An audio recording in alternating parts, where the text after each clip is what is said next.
وعليكم السلام ورحمة الله تعالى وبركاته. أهلنا الطيبين، أهلنا الزينين، مرحبا بكم. والله أنا كنت حضروني، والله صدق، لأنه قبل ساعتين كنت فاتح لايف. وقال لي حضر، لكن عملت الطعن في هناي. والله ما قال، والله قال لي إلا بعد 8 يوم. عشان كده هسه فتحت لكم.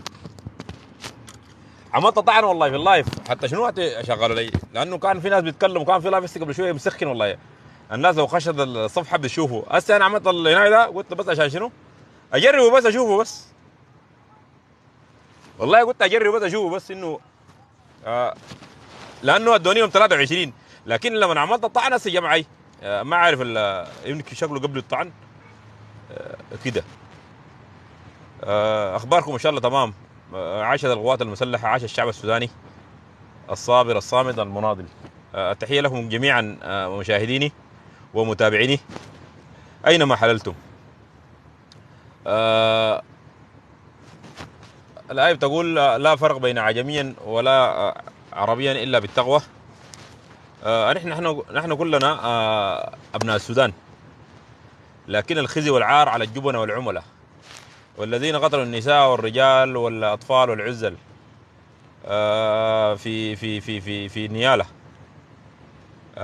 تحياتي لكم كلكم. والله يا جماعة أنا ما عارف الساعة حاليا الساعة 9 إلا ما عارف اللايف ده جبته سريع ولا شنو. عارف والله أنا قلت لكم عملت هنا بالمناسبة، عملت طعن. وقفوا لي اللايف، والله وقفوا لي وعملت طعن وجيب الطعن شكله. لكن في النهاية ربنا يصلح حال البلد ويصلح حال الشعب السوداني عامة.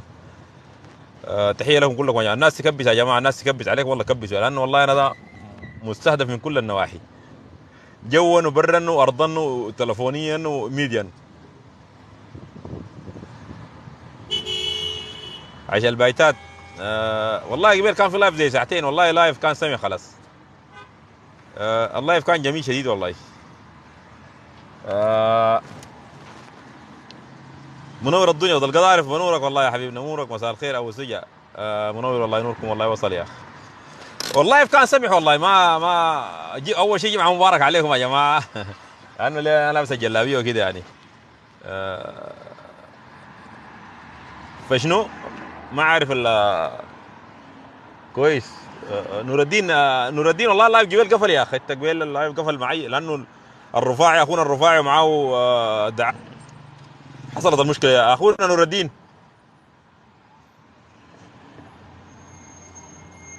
نور الدين انا قلت لك دايرك تاني، انت حتكون معي طوال ان شاء الله. اخبارك طيب؟ الله يسلم.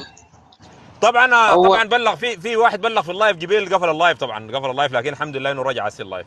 عملت طعن في الهنايه ورجعوا لي الفيديو ورجعوا لي لانه كان كلام جميل شديد، وانا تمنيت انه يرجع. ادوني والله تحذير 8 يوم، لكن شنو الحمد لله انا عملت طعن. رسلت رساله في البريد لناس اليوتيوب التيك توك، وقبلوا الطعن والله. هسه رجعوا لي طوال، رجعوا لي اللايف وخلوني اشتغل بس مباشر.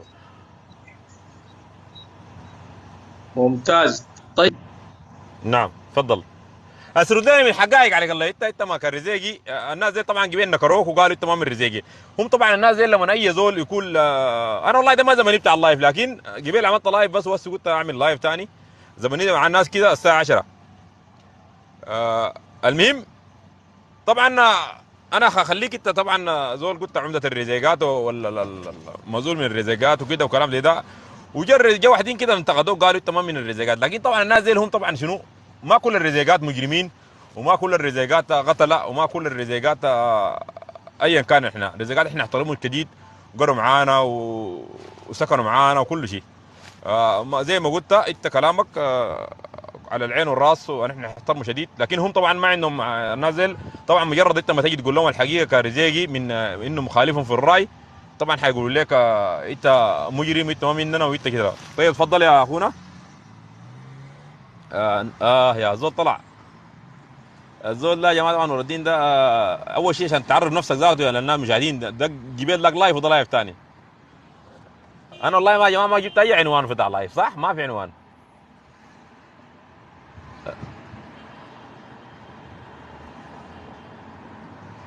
يا جماعه. الناس تكبس يا جماعه، ليه قالت تكبس يا ما يدونا يا اخونا نور الدين. مرحبا. عرف نفسك لانه ده اللايف البتاعي اصلا المفروض يبدا زي الزمن ده. عرف نفسك للناس هنا المشاهدين وازرد التفاصيل بتاعتك. طيب السلام عليكم. عليكم السلام ورحمه. اولا نعم. انا نور الدين بريمة، عضو في الاتحاد العام لابناء الرزيقات،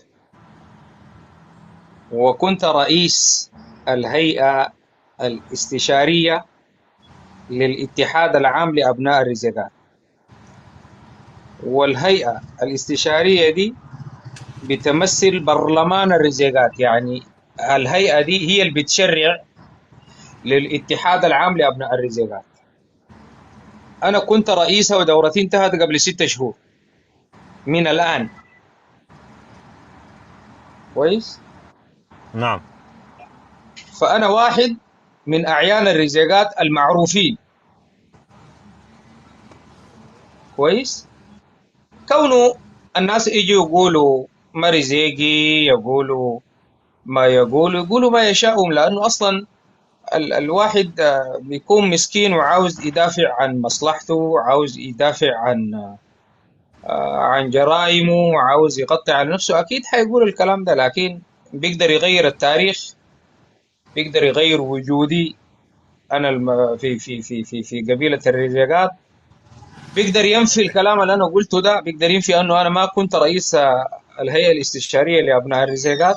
طيب في زول ما رزيق الرزيقات بيسمحوا لي يبقى رئيسهم؟ كيف في كلام زي ده بيبقى؟ لا اكيد لا. ما في. نعم. انا رئيس الهيئه الاستشاريه، يعني رئيس برلمان الرزيقات، وما رزيقي دي كيف ده؟ يعني كيف سمحوا لي بالكلام ده؟ ده الشيء الاول. الشيء الثاني، بيقدروا ينفوا انه الامير محمد ماديبو مرزيقي، ده امير كل الرزيقات، حفيد الناظر ماديبو، حديثه كان صريح وواضح. الشيء الثاني، قبيلة الرزيقات قبيلة عريقة وكبيرة جدا. كويس. عريقة وكبيرة، وكلها ناظرة في السودان واحد اللي هو محمود ماديبو اللي الآن موجود. كويس. طبعا أي زول داير يقدم كلمة الحق ويقيف مع الحق، أكيد حتبث حوله إشاعات كما بثت في الأنبياء والمرسلين اللي جو مرسلهم الله عديل مباشرة. ما نجوا من التهم، ما نجوا من الإساءة، ما نجوا من الأشياء دي كلها. فيبقى التهم والإساءة شيء طبيعي جدا، شيء طبيعي. كويس. الشيء اللي أنا داير الناس يعرفوه، أنهم هم يعرفوا أنه الرزيقات ما ألدقلوا. ألدقلوا زي ما أنا قلت في اللايف السابق، هم نعم. نكرة عند الرزيقات، ما في زول بيعرفهم في الرزيقات، ما زعماء من زعماء الرزيقات، حديثهم جديد عند الرزيقات وفي السودان، حديثين، وجودهم عند الرزيقات حديث. الناس غرباء على الرزيقات.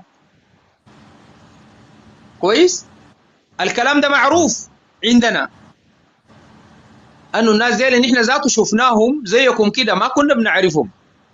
وانا قلت لكم اتحدى كل اللي بيباع بعديل كلهم من اولهم لاخرهم يجيبوا لي تاريخ لآل دقلو في السودان، مش في الرزيقات بس، في السودان، غير جمعة دقلو اللي هو عم حميتي، عملوه عمدة قريب ده الماهرية، عملوه عمدة على ولد منصور اللي هو خشم البيت الصغير بتاع محمد حمدان دقلو. كويس. ما عندهم نعم. تاريخ، ما عندهم إدارة أهلية هم بينتموا لها، ما كان في زول بيعرفهم في السودان. كويس. فالناس ما تفتكر الرزيقات محمد حمدان دقلو. محمد حمدان دقلو نكرة بالنسبة للرزيقات، زي ما أنه السودانيين ما بيعرفوا الرزيقات برضو ما بيعرفوا. كلكم في زول فيكم ما سمع بماديبو، زعيم الرزيقات احنا بنعرف ما دبه زعيمنا نحترف به، كان صح ولا غلط تبقى دي تفاصيل تانية، لكن بنعرف أنه هو زعيمنا كويس. يعني حتى لو هو يوم الليلة دي اتمرد على النظام، ضرب مثل، ما بنقدر ننكره ونقول انه والله ده ما زعيم الرزيقات، ما بنقدر نغير التاريخ. ده ما تاريخ، ما بنقدر نغير التاريخ. في النهايه خلاص والله يهودا ما دبوا زعيم الرزيقات اتمرد، خلاص شيء معروف، ما في زول بيقدر يغالط ولا في زول بيقدر يمشي ولا كده. اي حاجه ثانيه بترجع له هو، والتعليق بيكون خارج الاطار ده. طالما انه حميتي ما من زعماء الرزيقات وزول جابته ظروف معينه، والغلط ذاته ما جابوا الرزيقات قدموا حميتي ده، جو قدموا للدوله دي قالوا لهم خلوا الزول ده سووه فريق ولا سووه ولا دخلوه في القوات المسلحه ولا قوات الحرس الحدود ولا سووا له دعم سريع. احنا ما قلنا الكلام ده ولا سويناه. الدوله براها هي اللي وثقت في الزول ده، وهي براها اللي جابته واهلته ووصله ودعمته ووصلته المكان ده. انا قبل كده في تسجيلاتي قلت الجلاب الهبسي عليهم ديل شمالين الهبسي عليهم وبنبس فيهم وبيحرش الناس انه يقفوا ضدهم وانه يتعنصروا عليهم ديل. انا قبل كده في بعض التسجيلات قلت لهم لولم ولولا خطوا شالوا في ظهرهم ده، يسووا له شنو اكثر من كده؟ سمحوا له بصلاحيات ما لم يسمحوا بها لاحد من السودانيين الاولين والاخرين منذ تاريخ السودان. منو ادوا صلاحيه قدر ما ادوها لحميتي؟ ابناء الشمال نفسهم اللي هم بيقولوا انه ما دايريننا نحن نحكم والكلام الفارغ الماشي ده كويس. سمحوا لمنو؟ منو اللي ادوا صلاحيه وخلوه يامر وينهى وينهب ويسوي اي حاجه في السودان غير حميتي؟ منو؟ عشان تعرف فريه العنصريه وفريه الظلم. يا اخي الظلم ده السودان كله مظلوم، وحميتي نفسه ظلم السودان كله زمان وهسي. نعم. وظلم الرزيقات نفسهم. الناس ما عارفه الكلام ده. الرزيقات نفسهم حميتي ظلمهم كيف قول لي 70,000 عربيه دفع رباعي حميتي قلعها من دارفور، معظمهم رزيقات القلعوا منهم العربات الدفع الرباعي. نعم. سجن الإدارات الأهلية للرزيقات، سجنهم وداهم بورسودان، رماهم في السجن، قبضهم كم 20 عمدة رماهم في السجن. الشيخ موسى هلال زلاه ورماه في السجن. ده تاريخ حميتي في الرزيقات. يا جماعة الناس يفرزوا بين حميتي والقبيلة. القبيلة دي عريضة وعريقة وكبيرة وما عندها علاقة بحميتي وما يقوم به حميتي لا هسه ولا زمان. يعني ما تقولوا انه نحن جبال كنا مستفيدين منه والان وقت وقعت برأنا منه. لا ده راينا فيه من زمان، لكن ما في زول بيقبله. راينا انه الزول ده مجرم وانه غير مناسب انه يقود السودان والسودانيين ويقود البلد ويأمر وينهى. ما كان في زول بيستجيب لكلامنا ده. ولما كنا بنتكلم بيصفونا بنفس الصفات دي وأسوأ منها. بيصفون الناس دي ذاتهم ناس القوات الأمنية بتصفنا بالعملاء والخونة والمأجورين. احنا كده ما طالعين من القصة دي كويس. لما كنا بنقول لهم انه ده زول ما بيصلح وإنسان ما عنده قيمة وإنسان دخيل على السودان وعلى السودانيين وعلى الرزيقات، ما كان في زول بيستجيب لنا. نحن راينا فيه من زمان كده، والرزيقات بيعرفوا الكلام ده، والناس المتابعين لتسجيلاتنا صوتنا ذاته ما كان ما كان بيصل. الآن صوتنا وصل ليه؟ لأنه عرفوا أنه نحن قبيل كنا بنقول الحقيقة، والآن ما بنتكلم غير الحقيقة. نحن ما بنكذب زي الناس اللي هسه بيتهمونا. والله اتحدى اي واحد فيهم انه هو اللي بيتكلم ده زي جابوه من الجنين اللي بيتكلم ده، اتحداه انه هو ذاته بيعرف حاجه عن شرق دارفور. خليك مني انا واحد من افراد شرق دارفور، وحميتي بالمناسبة المعلومة دي لازم تعرفوها، حميتي ضد شرق دارفور أصلا، كويس؟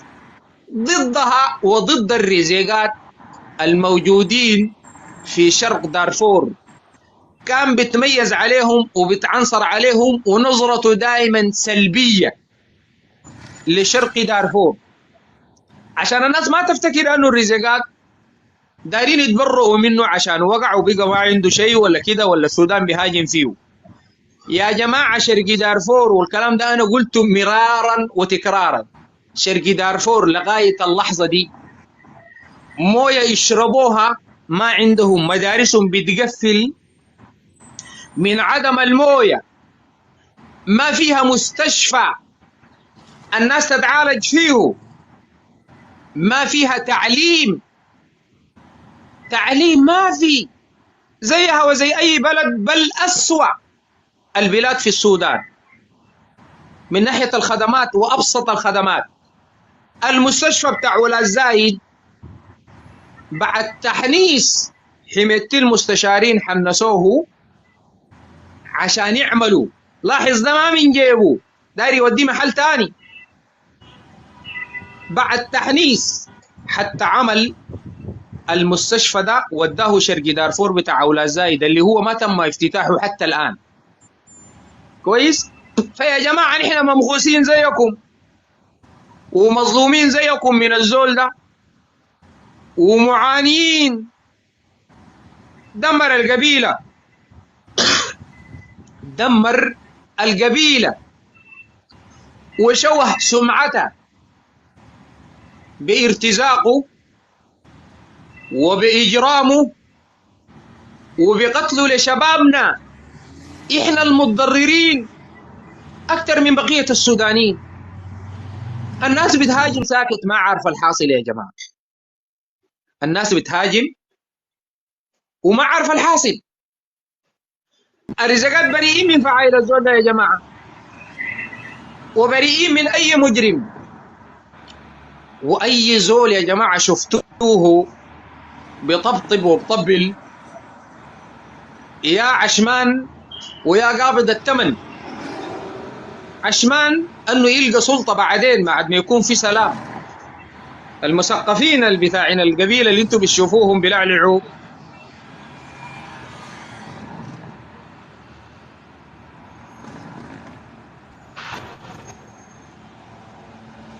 السلام عليكم. عليكم السلام ورحمة. أنا عندي كم سؤال لضيفك نور الدين. طيب هو ما عارف دقيقة بس نور عشان الدين ما عارف. دقيقة بس. يا نور الدين، عشان الدقيقة، لحظة. أما بالنسبة لحسين ضي النور، علي حسين ضي النور، أنا قبل وقت قالوا حسين ساكت، وقت قالوا علي حسين ما عرفته، اسمه حسين علي ضي النور. حسين علي ضي النور ده موضوعه تاني. أولا هو ما من أمراء الرزيقات، دي أول حاجة. هو عمدة ابن العمدة حسين ضي النور الله يرحمه، كويس؟ الله يرحمه. وحاولوا ناس حميتي هم ومجموعة من المتسولين باسم الرزيقات حاولوا يعملوا أمير على أساس أنه يشتغلوا به شغل معين في القبيلة، وطعنوا فيه أبناء القبيلة العمد والمشايخ الموجودين في نيالا. أكثر من 40 واحد طعنوا في أمارة حسين، أكثر من 40 قيادي في قبيلة الرزيقات وفي نيالا جنوب دارفور بالتحديد، طعنوا في الأمارة وجمدت من قبل الوالي، وكل الأوراق موجودة والطعونات موجودة عشان تكونوا عارفين المعلومة دي. طيب ما هو السبب اللي خلاه يعمل كده؟ في سبب أساسي خلاه يعمل كده. الزول ده أخوه شقيقه لواء في الدعم السريع، وكان قائد استخبارات الدعم السريع، اللي هو مضوي حسين ضوى النور، ضي نعم. النور، ضي النور. اللي مات في هذا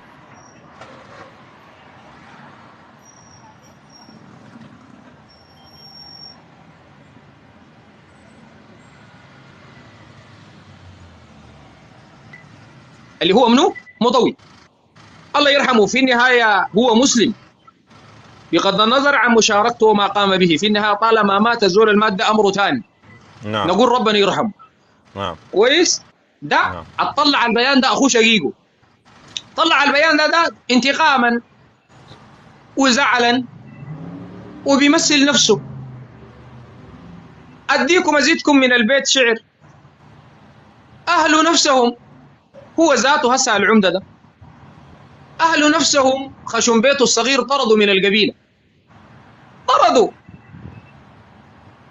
من العمودية، طردوه. العمودية ذاته هو مطرود منها، وعملوا بدلوا 2 بسبب الافتراء حقهم على خشم بيتهم وعلى أهلهم وعلى أسرتهم.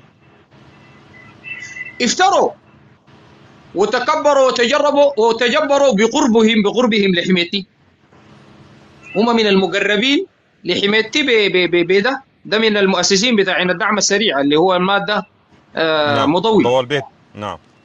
مضوي. بسبب نعم. غربهم افتروا على أهلهم وذلوهم وتكبروا وتجبروا عليهم. أهلهم طردوهم من خشم البيت ذاته أصلا وشالوهم من العمودية.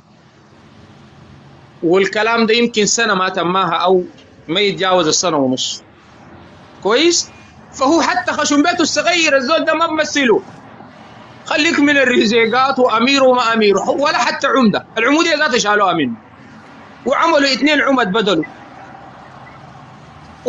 وموجودين وقاعدين في نيالة.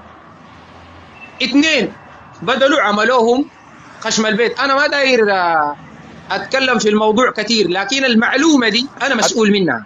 اتكلم لنا في الوالي قالوا هم الوالي ده صفوه الجيش، تقول بين الجيش والدعم السريع. الوالي ده القتل منه. ما في حاجة اسمها جيش.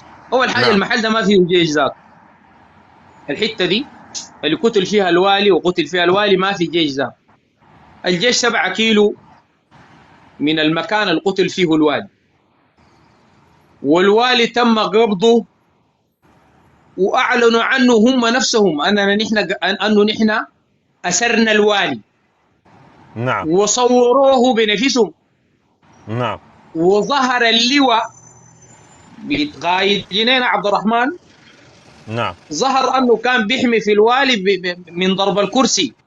نعم. ايوه كلكم شاهدتوا الكلام ده. نعم شاهدنا. نعم. العالم كله شاهد الكلام ده.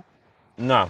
هم أسروه وأعلنوا عن أسره، وفي النهاية هم المسؤولين من قتله. ما في حاجة اسمها ما قدرنا. طبعا هم هسه الآن المستشارين برا بيقولوا قال أن قوات الدعم السريع فشلت في توفير الحماية. انت أسره لشنو وقت ما قادر تحمي؟ ما في كلام زي ده. نعم. كويس؟ في النهاية الوالي تم قتله والتمثيل به، وما في حد أصلا ممكن تشار له أصابع الاتهام. ما في. نعم. لأنه الحتة دي حتى طلعوا الفيديو الثاني. الفيديو الثاني ذاته. نعم. الفيديو الثاني ذاته فيه هو طبعا ثاني طلعوا فيديو انه خلاص تم قتل الوالي. نعم. الفيديو خليه. أنا قلت لك هم نفسهم الآن ما أنكروا أنهم هم أسروا الوالي. نعم. قالوا هجموا متفلتين. بيقولوا هجموا متفلتين، هجموا علينا متفلتين. ما في حاجة اسمها متفلتين. هم نفسهم المتفلتين. نعم. هم نفسهم المتفلتين. نعم. الوالي انا رسلوا لي الفيديو، واحد من الجنجويه الدعاوى رسل لي فيديو قال لي قتلنا الوالي. هو الفيديو عندي قاعد ورسالته قاعده. ما اصلا. نعم. الناس ديل يا اخي قلت لك المشكله انه الناس ديل همجيين وانتقاميين وجهلاء. يعني الواحد بيعمل الجريمه وبيوثقها هو نفسه. ويجي ما ينكرها، بينتظر يجي يوثق يقول لي لنا. زول ثاني. ها؟ نعم. ويجي ينكرها اي. طبعا، ثاني يجي يقول لنا ما انا. وثاني يجي انت تنكرها كيف؟ حاجه صوره وصوت والعالم كله بيشاهد فيك، تجي تنكر الكلام ده. الملايش والمرتزقه والمتفلتين هم الدقلوا، هم اكتفوا بقتل الوالي. منو الما عانى منهم؟ منو الما تضرر منهم في السودان؟ منو الما منو؟ بس وريني. الآن الشعب السوداني 40 مليون بيعاني من جرائمهم ومن فعائلهم. الوالي هم اللي قتلوا، ما في حد غيرهم قتلوا. كويس. والتحقيق حيجري، التحقيق حيجري. دي نعم. أحقاد قبلية قادت الناس ديل على أنهم هم يمشوا يعني يرتكبوا مثل هذه الفظائع. يا أخي الكفار اللي ما بيعرفوا الله كلكم نعم.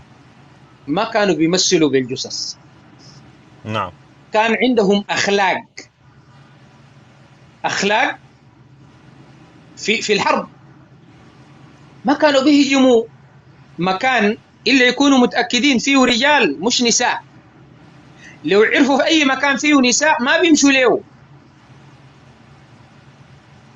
ما كانوا الأبرياء والأطفال والنساء ما كانوا بيقتلوهم، ما كانوا بيسيئوا عليهم. كويس. ما كانوا بيغتصبوهم. سمعت بالجاهلية في اغتصاب؟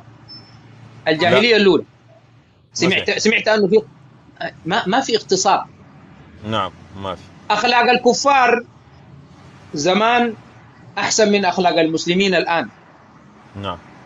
والاغتصاب مش في دارفور فقط، الاغتصاب داخل الخرطوم. داخل الخرطوم شفتوا براكم.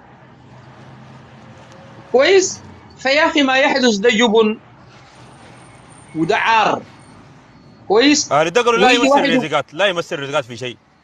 لا يمثل الرزقات في شيء. الرزقات بريئين، الرزقات عقلاء، الرزقات عقلاء، الرزقات واعيين، الرزقات سودانيين بيعرفوا الأعراف والتقاليد بتاعت السودانيين.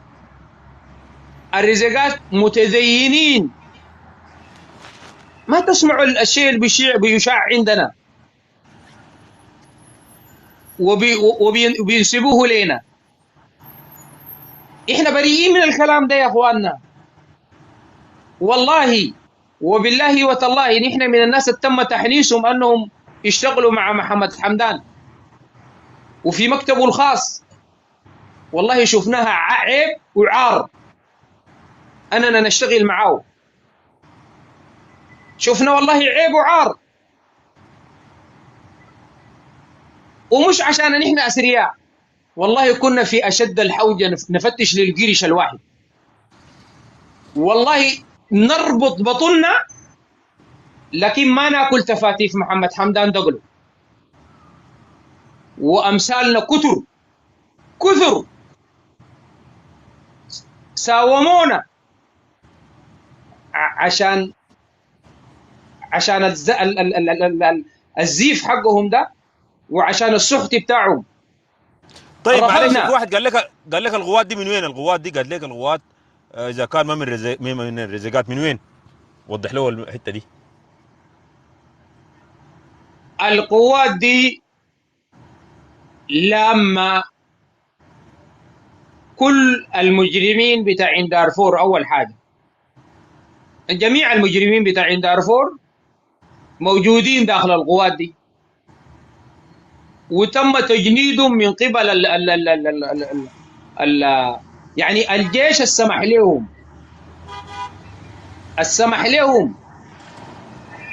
لكبيرهم.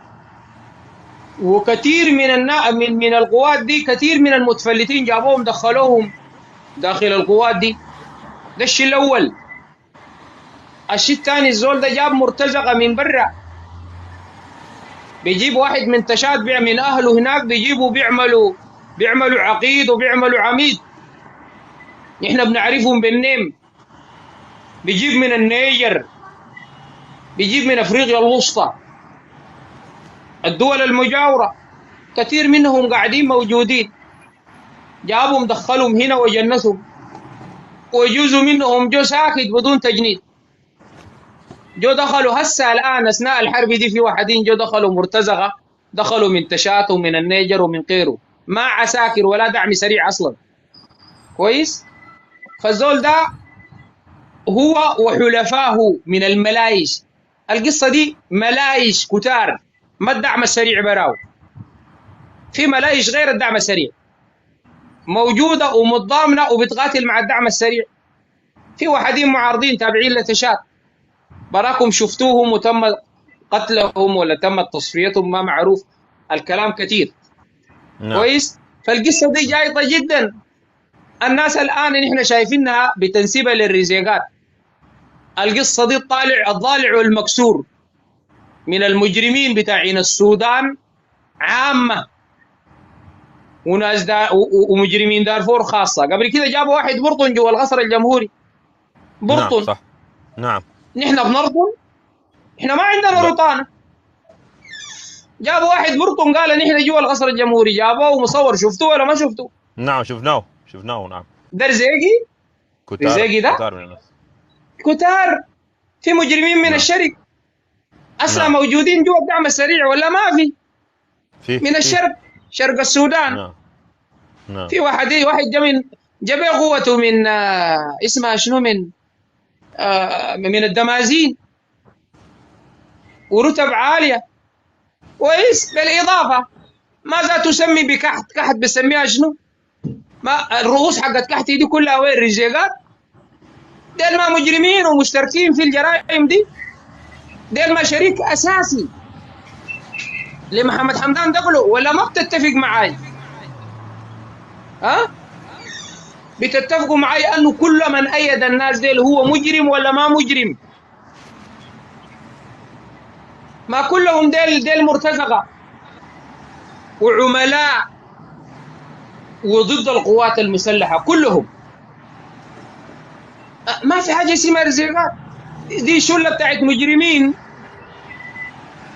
فيهم رزيقات وفيهم غير الرزيقات، فيهم قبائل عربية وفيهم قبائل غير عربية، سواء كان من الغرب أو من الشرق. فما في حاجة اسمها رزيقات أنهم هم الناس تنسب لهم القصة دي. الرزيقات بريئين وزيهم وزي أي قبيلة بتستنكر وبترفض ما يجري، زينا وزي أي قبيلة. نحن يا جماعة نحن هسه بنقول لكم بنرفض الإجرام ده، نحن ضد الإجرام ده وضد أي زول بيشيل حق الشعب السوداني أو بيحتل له بيت بتاع مواطن أو بيحتل له مستشفى. نحن ضده، نحن كرزيقات ضده. وما في زول يجي يقول لنا الرزيقات منشقين. الرزيقات متماسكين ومتوحدين وعلى كلمة السودان والسودانيين. ومعظم أولاد الرزيقات أو كثير منهم تركوا القتال. المعلومة دي لازم الناس يعرفوها. تركوا القتال مع الدقلو ووعوا وعرفوا الحاصل. نحن وعيناهم، كلمناهم، قلنا لهم دي مؤسسة خاصة، الدعم السريع. انتوا كيف تقولوا الجلابة حاكمين البلد طيلة الفترة دي ومنفردين بالجيش والشرطة وغيرها؟ كيف تقولوا الكلام ده وانتوا بتقاتلوا مع شخصي محتكر المؤسسة في ثلاثة نفر أشقاء، رئيس ونائب رئيس ومسؤول مشتريات، أشقاء. كيف تتبعوهم؟ كيف تغيروا عنصرية بعنصرية، باطل بباطل، منكر بمنكر؟ كيف الكلام ده؟ كويس. فالناس استجابت وعرفت ووعت. فيهم من انضم إلى القوات المسلحة وهو الآن عزيز ومكرم عند القوات المسلحة، وفيهم من ترك السلاح ورجع لأهله.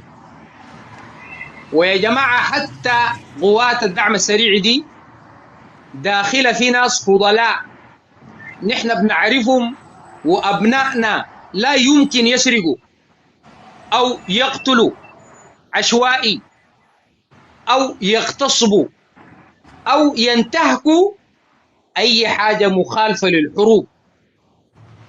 فيهم ناس حفظة لكتاب الله تعالى، فيهم ناس أفضل مننا جميعا،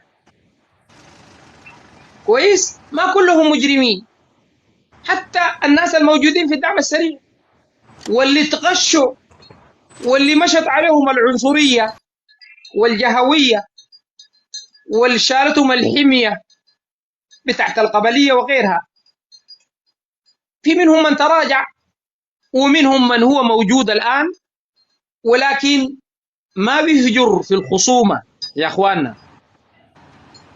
ليه؟ لأنه سوداني أصيل.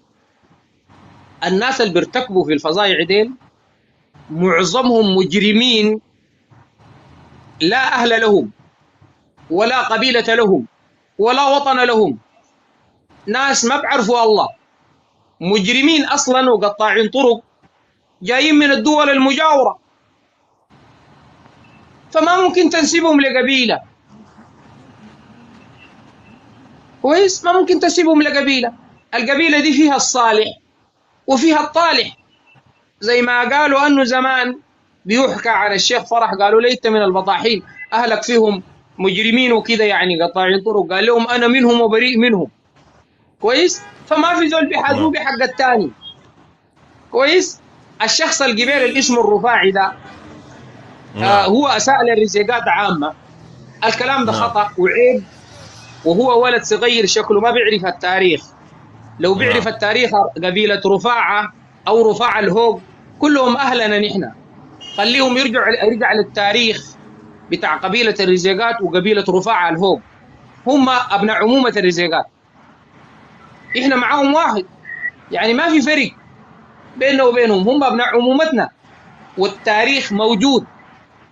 فغلط الإساءة الشخصية. الناس بتعمل الحوارات دي عشان تصل لنتائج، عشان تعرف الحقائق، عشان تفرز الحق من الباطل، ما عشان تسيء. الإساءة للقبائل والتعميم خطأ وممنوع. كويس؟ نحن كرزيقات مع أهلنا السودانيين في الشمال وفي الشرق وفي الغرب وفي الوسط، نحن معهم في خندق واحد، وعندنا إدارة رشيدة. كويس؟ نعم. الناس اللي عندهم أطماع زي اللي بيطلعوا البيانات دي قلت لك والله ناس مطرودين من القبيلة طرد عدي، مطرودين حتى من خشم البيت، فهم أصلا ضد القبيلة ذات وما يعني بيهمهم. انت كرزيقي كمسؤول من الرزيقات محمد حمدان ما ممثلكم في حاجه؟ نحن ما بمثلنا ولا بمثل القبيله، ومحمد حمدان ما هو ما بيمثل حتى خشم بيت في الرزيقات. خشم بيت صغير، اخ نور الدين، مش قبيله الرزيقات. الرزيقات بريئين من القصه دي. طيب دقيقه أيوة. نور الدين، اخلي اخونا عشان البيتات ده. تفضل عشان البيتات، تفضل. الاخ نور الدين، مرحبا. أبابك. الله يسلم. السودان مليء بالقبائل والعادات والتقاليد، صحيح؟ نعم. وأنتم كرزيقات أصليين ومؤصلين المفروض كقبيلة ما تتركوا فرصة للأطراف الهامشية تتغلغل في قبيلتكم وتخرب سمعتكم، سواء كان من الجوار السوداني أو سواء كان من داخل السودان. كلامي صحيح ولا خطأ؟ كلامك صحيح، وأنا برد عليك أنه ديل مجرمين متفلتين كانوا تابعين للجيش، والجيش نفسه ما قادر يحميهم. كيف نحن نقدر نحميهم؟ احنا كقبيله. الجيش جيش السودان نفسه ما قادر يحمي تفلته، كيف جيش نحن السودان نقدر هو نحمي لنا ها؟ جيش انتم كرزيقات المفروض اتكلم لك انا بلغتنا الدارجيه، البصله المعفنه دي الجوا السلام عليكم. الجوا سلام. جواكم دي طلعوها برا. نطلعها كيف في الظروف دي؟ لما وريني انت. تخلى نحن هسه يعني فيما بعد في المستقبل. يا اخي فيما بعد ده نحن لما يجي فيما بعد دي اسالنا من الكلام ده. بس لكن خلاص. نحن الان انكرنا ونكرنا. انا بقول لك انا رئيس شورى الرزيقات، بقول لك خلاص انه انا برفض وبتبرع. نحن تمام. نرفض ونتبرع من محمد حمدان دقلو ومن آل دقلو وملايشو، متبرين نحن منهم طيب هسي وبعدين. تمام. نعم هاي نعم. تفضل شكرا يا الخال، للجواب معلش تفضل يا يعني الخال. تفضل تفضل. شكرا شكرا تسلم. شكرا يا اسف. دقيقة العافية تسلم. شكرا. تفضل يا عاشا. تفضل يا الخال. تفضل. تفضل وجه رسالة كلامك. تفضل تفضل يا الخال ولا ابو هيام، مين واحد فيكم تفضل. السلام عليكم ورحمة الله.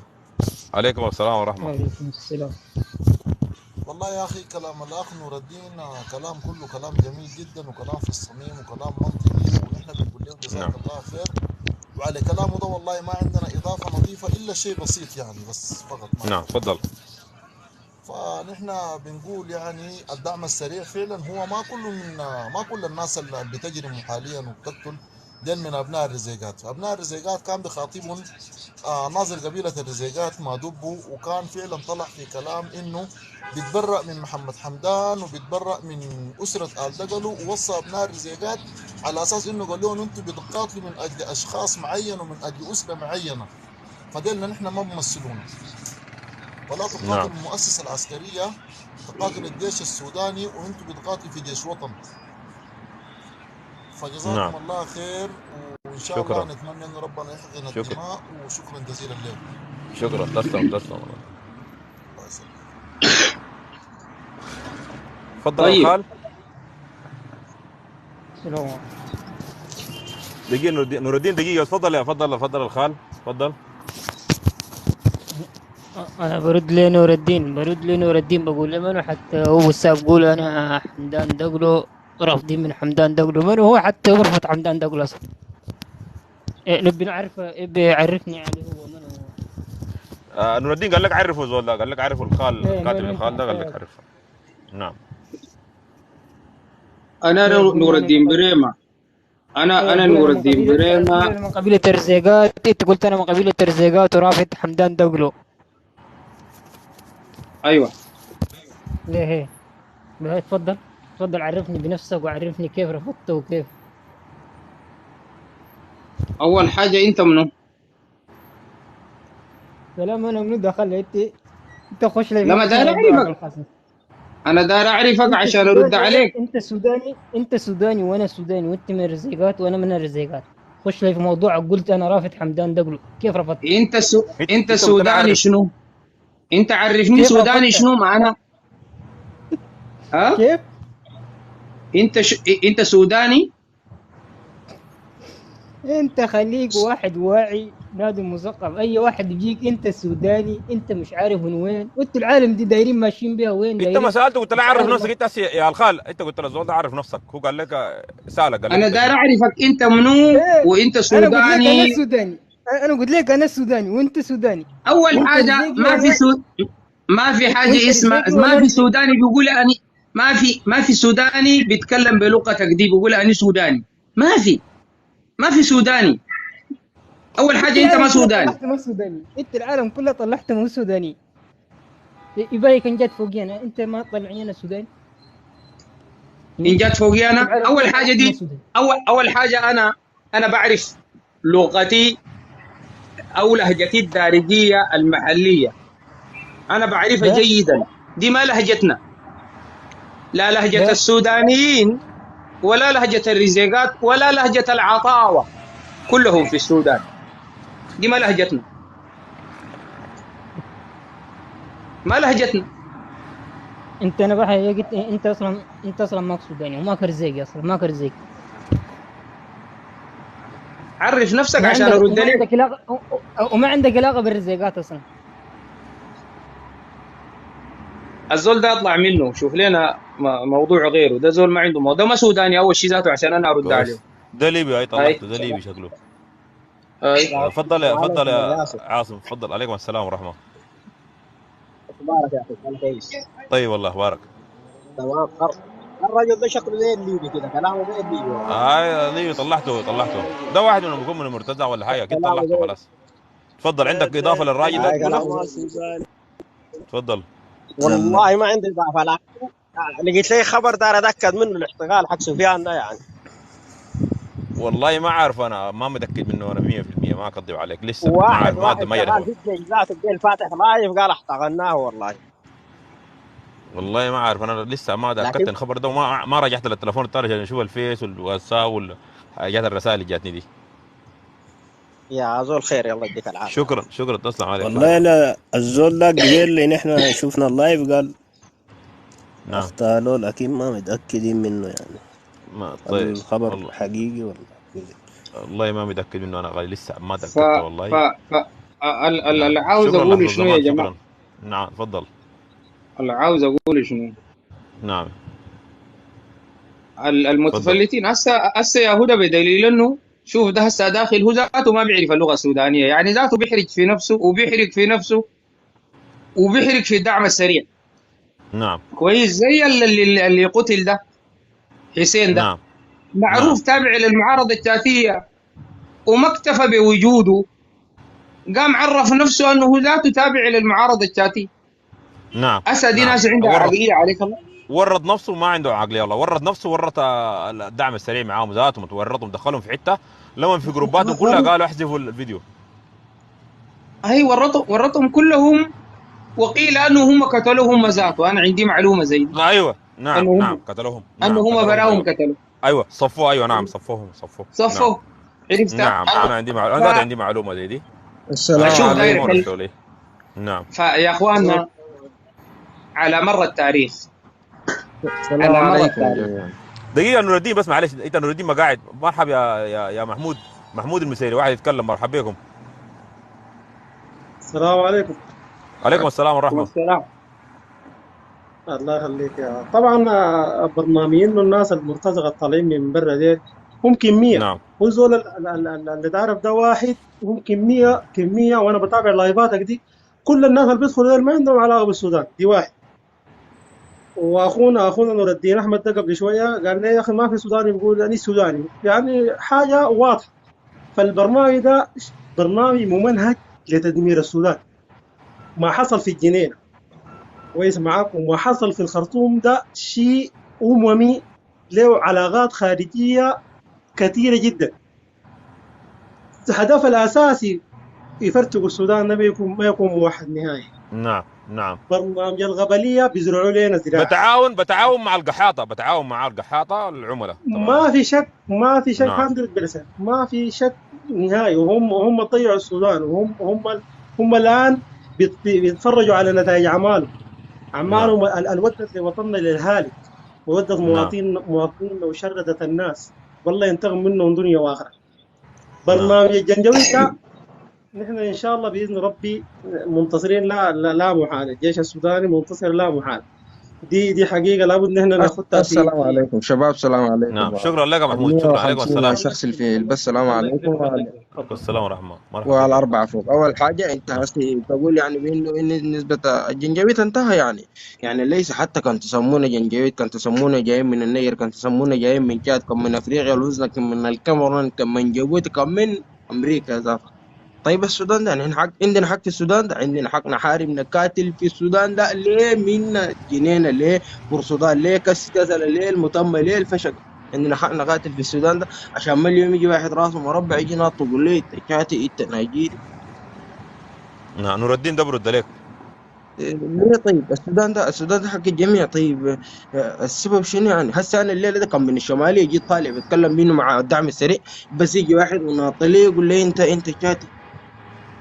ليه؟ طيب نحن سكان في مناقشات سياسيه بين الدعم السريع والقوات المسلحه، ما تدخلوا مشاكل قبليه وسياسيه. هسه نحن في قبائل في السودان دي في الشرق عارفين ما سودانيين حاليا، ده ما سودانيين، ما لهم علاقه بالسودان ده. طيب ما نعم. تكلمنا في الموضوع ده، ما تكلمنا فوق.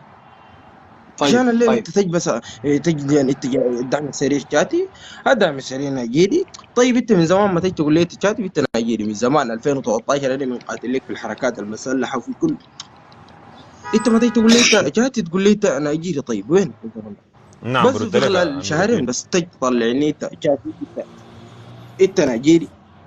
السبب شنو؟ مشكلة الجنين هسه اللي امبارح دي، اسباب مشكلة الجنين دي مشكلة عنصرية زرعها الكيزان وبالذات الشماليين، زرعوا المشكلة. قال الناس دي اتضربوا في الجنين عشان ما يحصلوا هنا في الخرطوم. ده اسباب مشكلة الجنين دي كلها زرعتوها انتوا اصلا. دايرين تدمروا مع ولايات الشرق الاربعة ولا 5 ولايات، ولايات السودان فوق 18 ولاية، ولايات الشمالية، ولايات الشرق، حتى الاوسط النيل طيب الابيض. ليه ما في ولاية طيب فيها انا طريق؟ عشان ليه؟ عندي السبب شنو؟ برنامج لاحقه دقوا يا العبيد، دقوا العبيد، يمشوا يدقوا دارفور، يدقوا العبيد يرجعوا يدقوا دارفور. ليه؟ السبب شنو؟ طيب انا عشان باقيين عندي برنامج العنصريين. لاحقه، تفضل خليني ايوه ارد نور عليك الدين. زول. نعم. اول حاجه بعدين دي الناس رسالة ما لأي قاعده واحد من الناس أبناء الهامش أو من الجنوب. الحرب دي ما حقتكم أصلا، عشان ما تجي دقيقه نعطلين أنت دقيقة نحن أنت مسيري بس أسف. دقيقة بس. دقيقة خلي دقيقه الزول ده يرد عليك يا بعدين تعال تتكلم. اول نعم. اول حاجه الناس وقت قالت داخل الدعم السريع في مرتزقه، ما بيقصد الدعم السريع كله، انه اي زول موجود في الدعم السريع انه هو معناه ما سوداني او معناه من النيجر ولا تشاد ولا الدول المجاوره. الناس قالت في جزء كبير داخل الدعم السريع ما سودانيين، وفيه سودانيين من جميع القبائل او معظم القبائل السودانيه موجوده في الدعم السريع، وسودانيين 100 فيه. الناس ما قصدت التعميم، لكن قصدت شنو؟ انه يعني جزئيه معينه، انه في جزء من الناس ديل هم ما سودانيين، وافعالهم اللي بيعملوا فيها دي السودانيين ما بيعملوها، لانه نحن كسودانيين عندنا السوداني ده اي سودانيه اخته وامه وزوجته بيعتبرها كده. سؤال نور الدين، نور الدين اكيد. سؤال، هل أنت خليني ارد عليك، خليني ارد عليك بعد ذاك اسال. لحظة. خليني ارد عليك كويس. فالناس اللي بيعملوا العمايل دي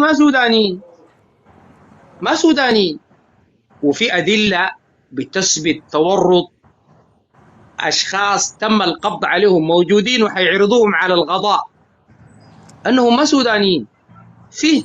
نعم. كويس. والعالم كله متابع ومراقب. كويس. الحاجة الثانية، المشاكل الحدودية دي أصلا هي موجودة، والمداخلات الحدودية دي موجودة. يعني تلقى واحد من تشاد مرتزقة يجي هنا ده يقاتل في السودان، وممكن من هنا ده يطلع من الحدود يمشي تشاد عادي. في مجمينا قبضوا ناس ما سودانيين، ما تشاديين، كانوا بقاتلوا هناك، كانوا بقاتلوا في مع المعارضة. كويس. عادي. القصة دي بالنسبة لنا نحن كناس من دارفور وموجودين عارفينها. البلد مفتوحة حدودها مع 4 دول في الاتجاه الغربي ده، كلهم بيجوا داخلين أول ما تكون في مشكلة. الآن في مرتزقة سودانية موجودين بيقاتلوا في ليبيا، في ولا ما في؟ في أفريقيا الوسطى، في تشاد، في ليبيا، كلهم قاعدين سودانيين. أنا بعرفهم بالنيم فلان وفلان. ليبيا دي حقتهم. في زول بيقدر بينكر أنه ما في سودانيين موجودين بيقاتلوا في ليبيا؟ في زول ما عارف المعلومة دي؟ ردوا لي يا جماعة، في ولا ما في؟ طيب انت ليه طيب خليك من ليبيا خلاص قلنا ده تبع خليفه حفتر انا ما يا استاذ بتكلم نور لسه. الدين دقيقة معلش نور الدين، معلش نور الدين معلش ومسيري اخواننا الاثنين فوق ديل، معلش تفضلوا يا اخواننا الفوق، فيكم واحد يتفضل يا جماعة. بعدين تاني انتم قاعدين يا المسيري ومعاكم نور الدين قاعدين انتوا. تفضلوا. عليكم السلام ورحمة. طيبين والله. صوتك بس شوية تعبان. الصوت بتاعك صوتك تعبان. لحظة. الصوت طيب كده سامعني واضح؟ ايوه كده كويس، ايوه كده كويس. اتفضل. طيب نسمع حال بلادنا ان شاء الله امين يا رب ويرجع العالمين. البلد احسن من اول ان شاء الله. امين. اما الموضوع اللي انت تتكلم فيه يعني تتكلموا عن انه على انه يعني في اجانب بيغاتوا في الخرطوم ولا الحوار بيتكلم عن شنو؟ نعم احنا نتكلم عن موضوع الجنينه ونتكلم عن موضوع متطرق على الموضوع يعني. انت تكون سمعت هسه موضوع الحوار هسه بتاع الرجال ده ايوه بيتكلم انه في اجانب قاعد تحارب ايوه في مع الدعم السريع. لا شك في الموضوع ده. نعم. لا شك، نعم كلامك صحيح. لكن انا داير اوريك يعني داير شبكتك والله تعبانه اخونا الخوالدي. تفضل الخوالدي، شبكته تعبانه هنا. تعال تاني يا اخونا راجع. تفضل يا خالدي.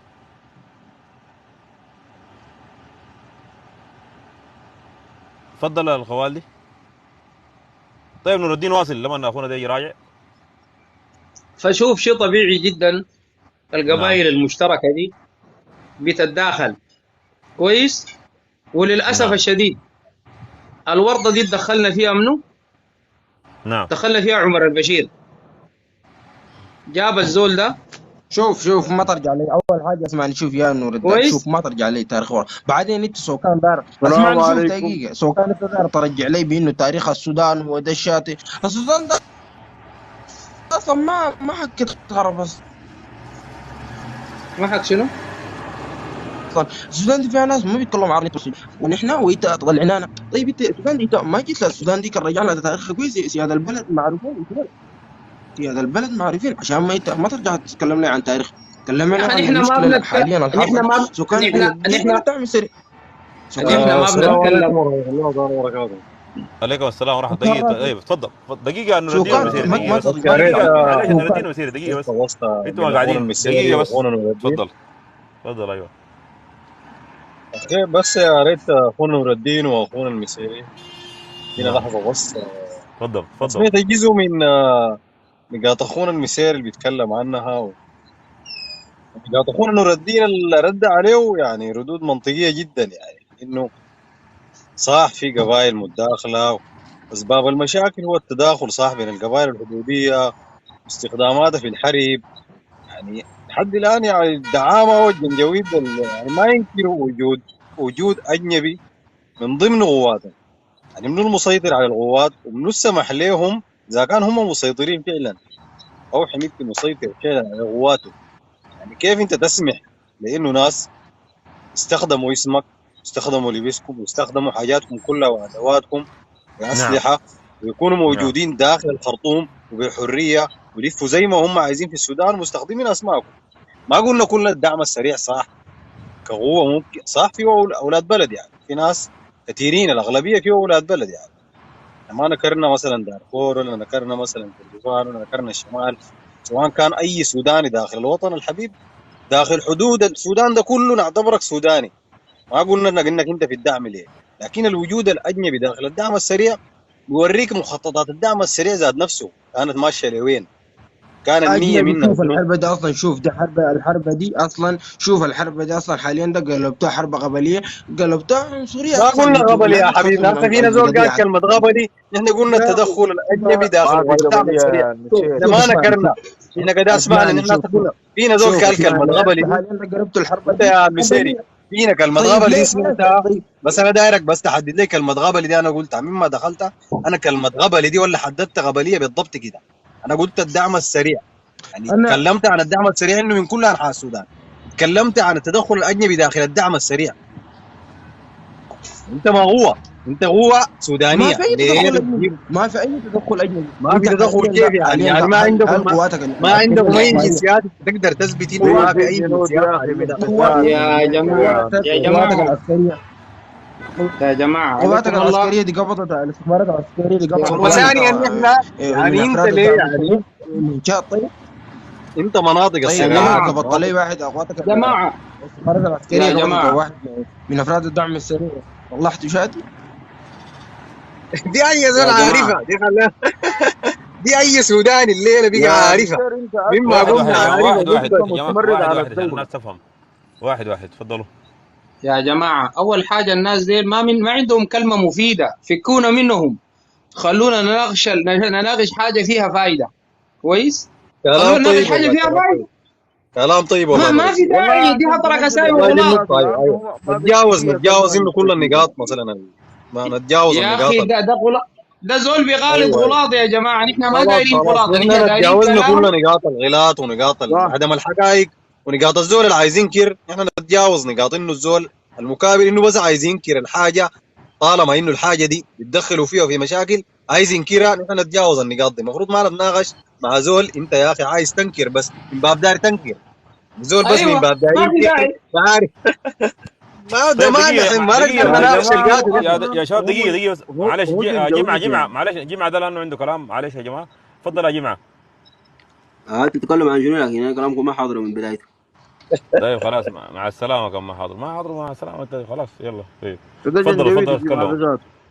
طيب عارف يا والله، نور عشان كده الدين معلش قال ما بس عارف هو يعني في يتكلم. نقاط نحن المفروض ايوه اخونا المفترس يا اخي والله حياك الله الله يديك العافيه يا وما اخوي. مقصر والله يا اخي، وشكرا على تعبك يعني انت، لانه الله تعبان يديك شديد العافيه يعني، انت بتسمع والله اراء تعبان متضاغطه يا شديد يعني والله تعبان شديد. وتناقضات الله يديك شديده، العافيه. ويعني ناس الله سهله. يا وانا ما والله اعرف والله، انا والله. كسوداني لحد الان انا ما اقدر اقول لك يا اخي المشكله في الجيش، المشكله في الدعم يا اخي نحن قاعدين احنا نخلي وطنيتنا شويه، خدت اللي هنا دي نعم ارضا نناقش الموضوع وطني.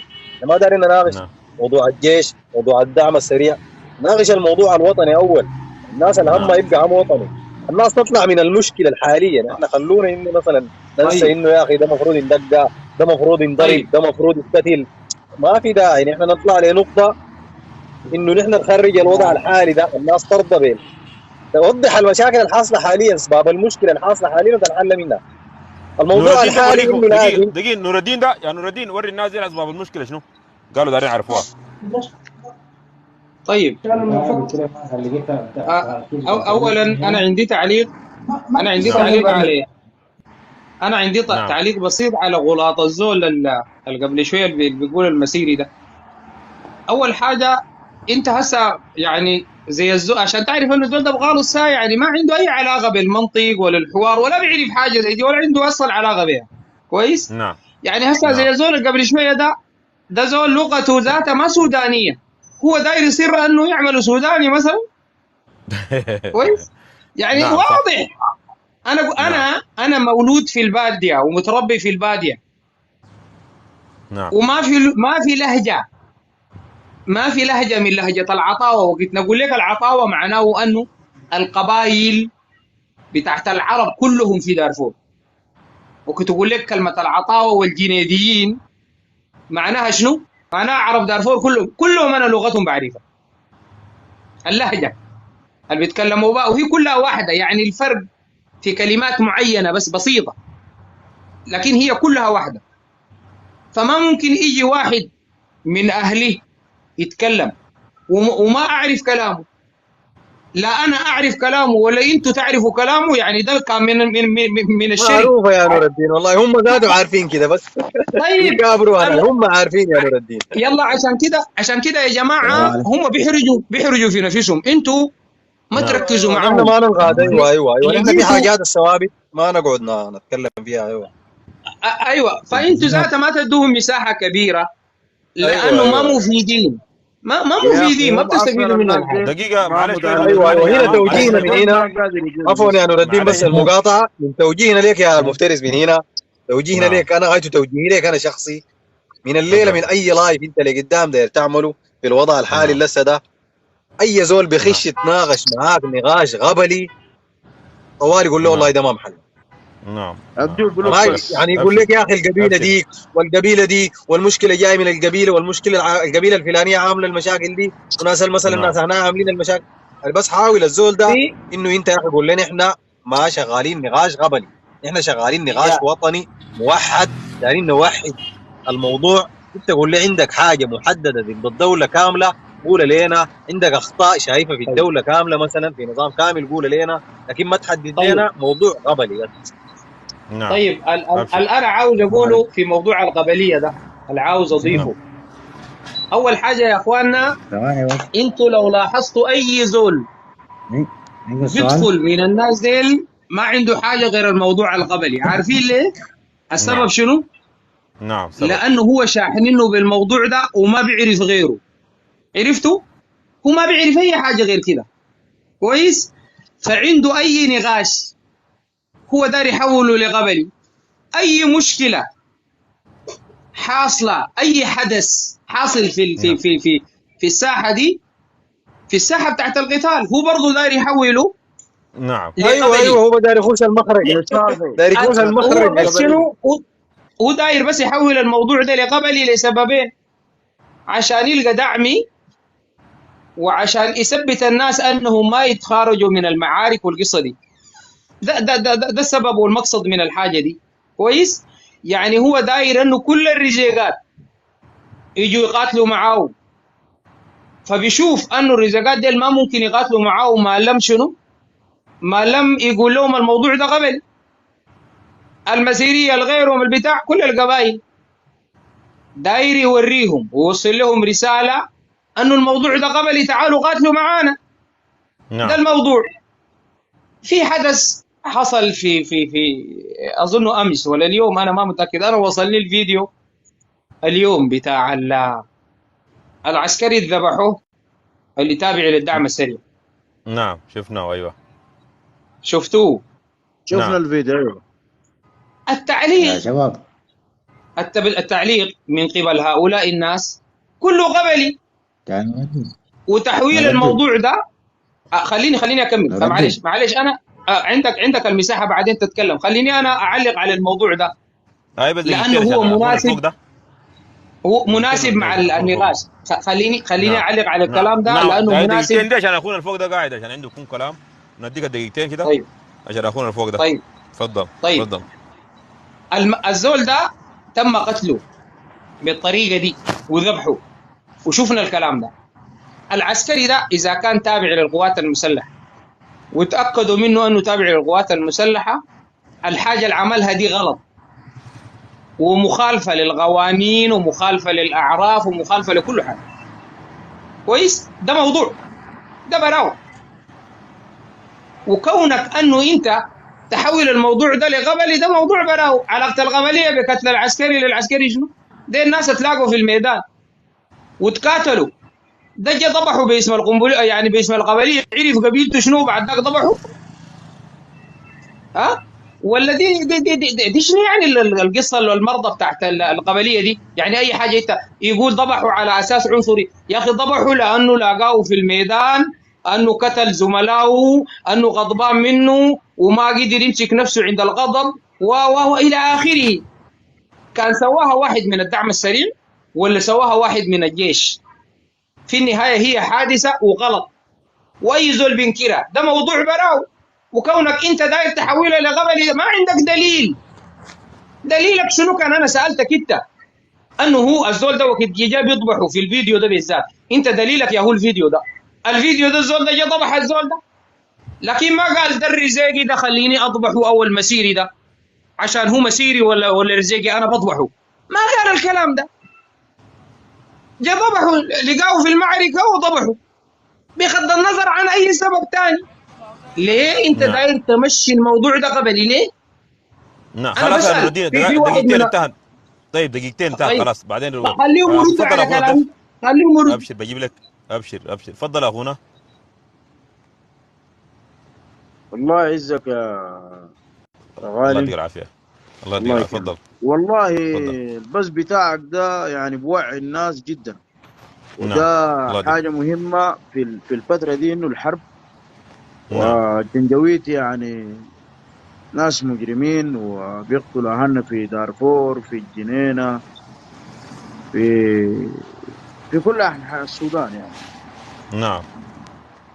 فنحن بس رسالتنا من هنا من المنصة دي إنه شنو أي زول في السودان في المنصة هنا يقول يدعي إنه قبلية ولا كده، الناس تطلع تواجهه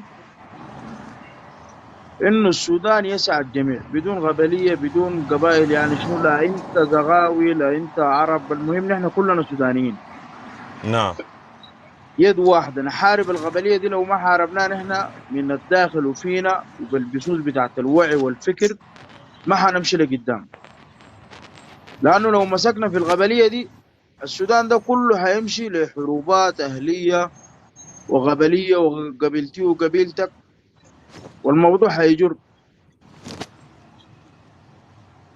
من هنا الناس توعي الناس في أرض الواقع وفي البثوث إنه أي حد نعم. بيدعي القبلية مفروض ما يتكلموا معه، مفروض ما يرفعوه قصد، مفروض يحذروه من اللايفات ويوعوا الناس، وإن شاء الله ربنا يصلح الحال.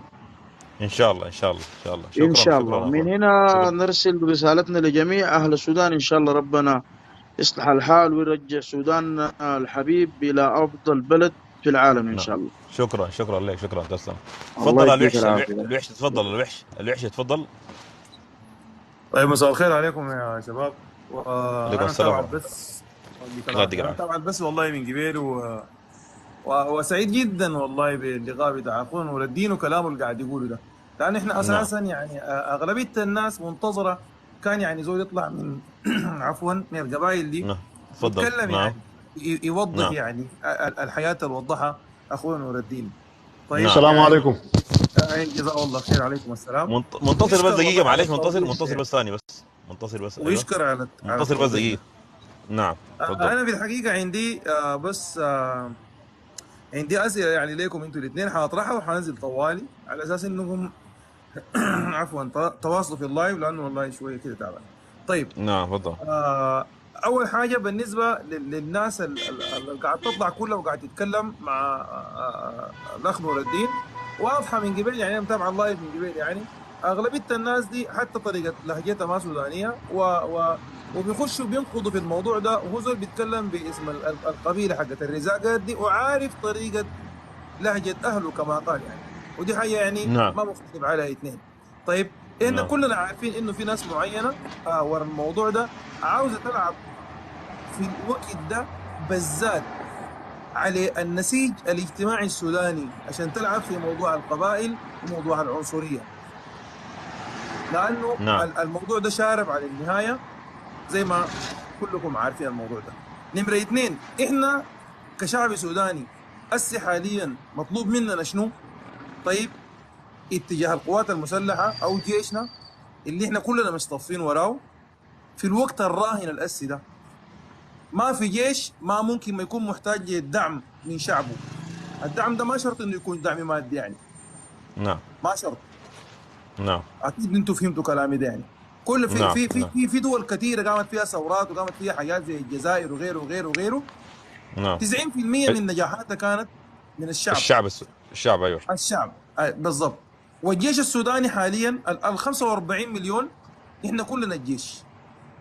ال 45 مليون احنا كلنا الجيش، سواء في الخرطوم، سواء في الغرب، في الجنينه، في دارفور كلها، في الشرق، في اي مكان احنا كلنا الجيش السوداني. فلو احنا ما دعمنا جيشنا ووقفنا مع جيشنا ده باي طريقه ما عشان نقدر نشيل المحتل ده من داخل الدوله السودانيه، فدي مواقف الشعب السوداني. زي ما اسي بنقول احنا دي ما صفاتنا ودي ما عاداتنا ودي ما تقاليدنا في الرجل السوداني عموما. بنشهد على كرامه بعض وعلى شهامه بعض من غير ما نعرف بعض كسودانيين. بنعرف انه الزول الجاي من برا ده اللي اغتصب وحرق وقتل ده ما سوداني. فانا ما اقدر اطول اكثر من كده. شكرا لك. منتصر. عليكم السلام منتصر.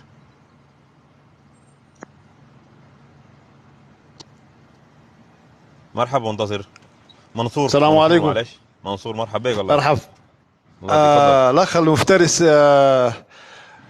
تحية لك الله وربنا يديك العافيه. يوفقك إن شاء الله.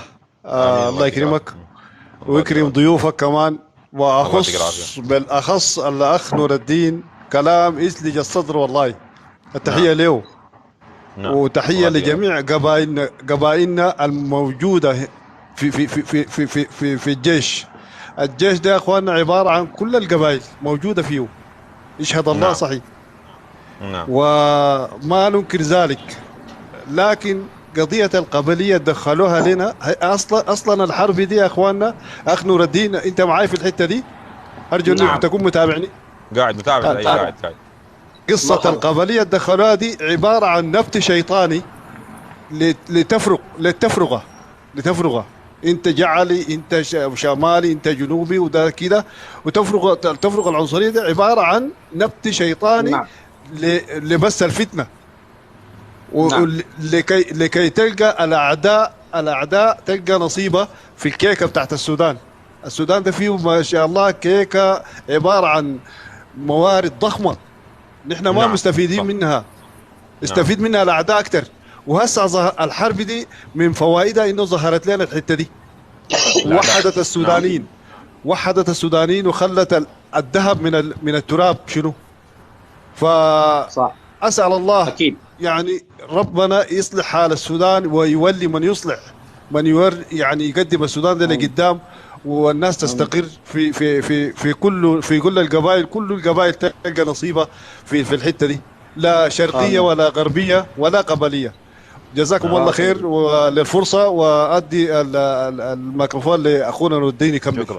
شكرا تسلم. الله يديك طيب العافيه. طيب شكرا، كلامك السلام جميل عليكم. وطيب. مع دقيقه نور الدين تبقى قاعد. مرحبا اخونا الفوق ده، تفضل. مرحبا عليكم. سلام. السلام عليكم ورحمة الله عليكم عليك السلام. وعلى مشاهدينا كلهم. الله يديك العافيه. اخبارك؟ تسلم. طيب في البداية أشكرك يا أستاذ ياسر الله على يديك العافيه. مجهودك اللي شكرا. بتقوم به، وده شكرا. واجب على كل سوداني. نعم وفي نفس الوقت عايز أقول كلام، لكن نهاية كلامي برضو هعاتبك شوية كده، يا ريت تسمح لي بس. تفضل. أنا والله انتهز الفرصة دي وعبرك دار أوصل رسالة لكل الشعب السوداني. نعم تفضل. في البداية يا أخواننا، في مثل بيقول لك الصمت في بعض المواقف حكمة. نعم كلنا الآن متفقين وشايفين اللي بيحصل في السودان عبارة عن حرب بين ميليشيا متمردة وقوات شعب مسلحة. فالشيء ده أقول يا أخواننا، أرجع لحكاية الصمت في بعض المواقف حكمة. نعم خاصة بعد ما يتعلق أو تتعلق العاطفة وتحاول تتغلب على عقلك ومنطقك.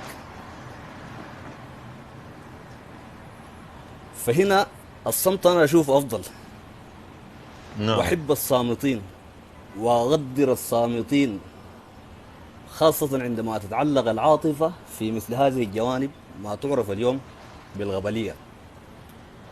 فرسالتي هنا عبرك يا أخي ياسر لكل سوداني نعم يعرف إنه الآن القبيلة وقبيلتي وقبيلتك وإنت الشيء اللي بيحصل ده جزء ممرحل في الحرب الدايرة دي. بتقول لي كيف وتثبت كلامك ده على شنو؟ بس معلش أطول عليكم، ترجع تفضل. من بداية الحرب البلد دي نعم تلقى منصات الجنجويد. أنا ما بقول لهم الدعم السريع، وإعلام الجنجويد وخطابات الجنجويد من يوم 15 يا أخواننا. أول خطاب طلعوا نزل في السوشيال ميديا بيتكلموا عن الديمقراطية، اشتغلوا على أسبوع. خليني أتكلم نعم معك بالدارجة عشان الناس كلها تفهم، ما جابت حقها. نعم ايوه نعم صح. طلعوا من موضوع الديمقراطية، خشوا نحن عايزين نحارب الفلول كيزان. والكيزان. نعم اشتغلت أسبوعين الفلول والكيزان ما جابت حقها، مسكوا خط نحن أبناء دارفور ما عندنا حق، نحن نعم للسودان ده شماليين. نعم جروها أسبوع برضو ما جابت حقها، قلبوا خشوا قضية. الآن موضوع القبيلة. فأنا الدار أقول إنه الناس تفهم الحاجة اللي بتحصل الآن دي كلها. الحرب دي يا أخواننا ما سلاح، الناس دي على مستوى الميدان انتهوا الآن، ما عندهم حل غير يعملوا حرب إعلامية.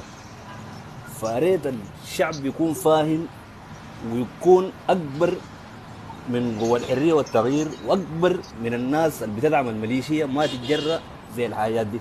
والله يا اخواننا نحن السودان ده بيشيلنا مهما كنا، واذا عايزين نخوض انه قبيلتي وقبيلتك وننسى السودان ما حتقوم لنا قيامه ليوم القيامه حنعمل حاجه، حنكون ظالين في نفس الوضع. فالناس ما تتجرأ ولا الاشياء دي يا اخواننا. القبيله الليله ما بتحقق لك اهداف، القبيله ما بتدخلك الجنه، القبيله ما بتوديك تكون لك اهدافك ومستقبلك، القبيله ما بتعمل لك كهرباء، القبيله ما بتعمل لك تنميه، القبيله ما بتعمل لك حاجه. السودان بيعمل. الناس دي الان حسوا انه الدعم ده بقى ما بيجيب لهم نتيجه من ناحيه عسكريه، فبيحرضوا الشعوب او الشعب عفوا عشان يصل لاي مرحله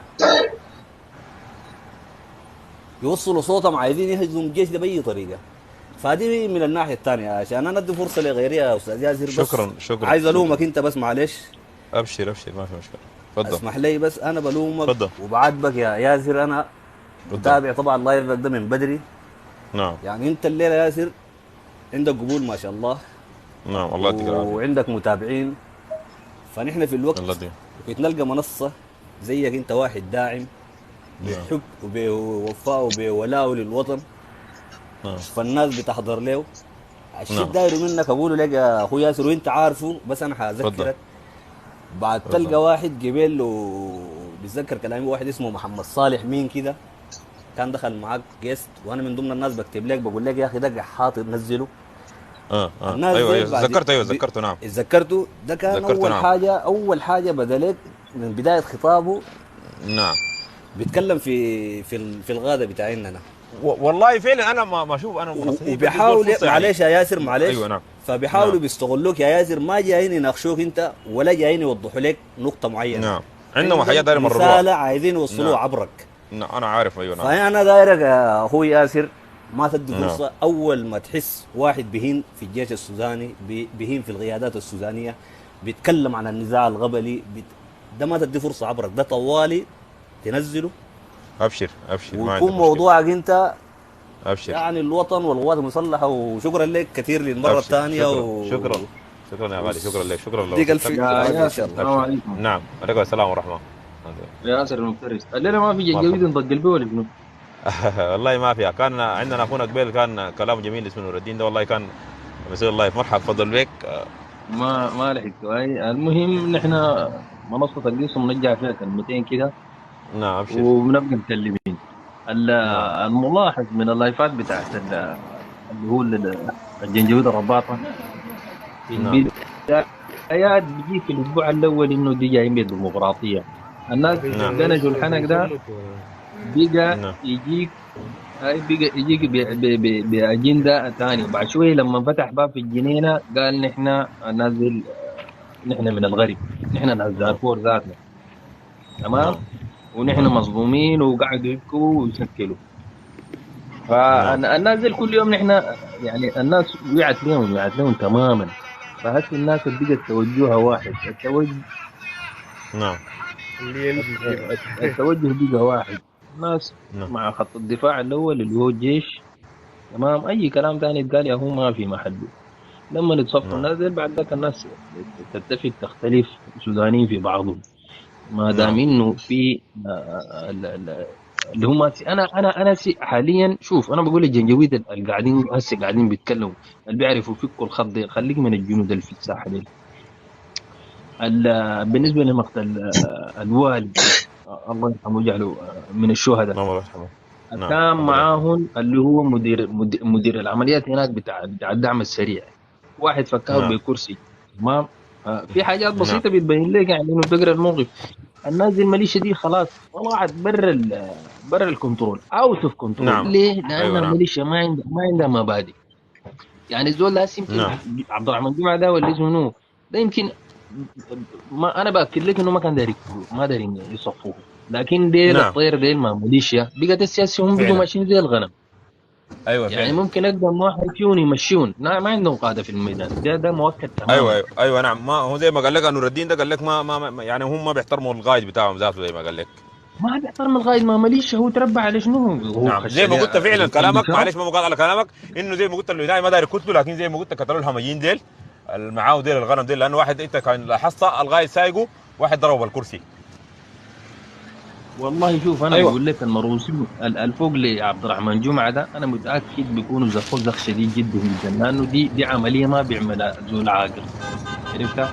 نعم. الناس دي فلتت منهم، هسي اللي عمل كده والله نزل لهم في الميدان، زول يسمع كلامه يقول له نعم بس قدام. أيوة. ناس زي شموا ريحه الدم، وناس عندهم سلاح وشفع، ما عندهم شرف ورباطه. نعم. دي ميليشيا زي هسي زي فاغنر يتكلم مع وزير الدفاع الروسي يهدده ويقول له زول هوي انا بخلي لك الشغل ده، ما جيش ناس كلاب بريه، الكلاب البريه غير مرؤوسه، اي واحد بيطلع بجنبها. نعم. بس احنا دايرين نوصل يعني ناس ما عندهم هدف. شكرا. يعني واضربوا في الاعناق واضربوا منهم كل بنان، مات بطلقه مات بهنا ما شغلت. يديك العافيه. ابشر شكرا تسلم الله يديك. طيب يا تفضل يا استاذ ابو زينب، مرحبا بك. والله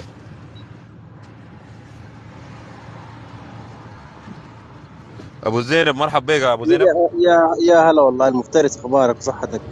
الله يديك اخبارك طيب والله اخبارك. والله نحييك تحيه خاصه زي ما يقولوا، وقدام بس. الله يديك العافيه. نحن وراك. شكرا تسلم يا غالي. شكرا. الله يديك قدام بس، ارمي قدام بس. الله يديك العافيه. شكرا. تفضل نور الدين، تفضل واصل. يلا.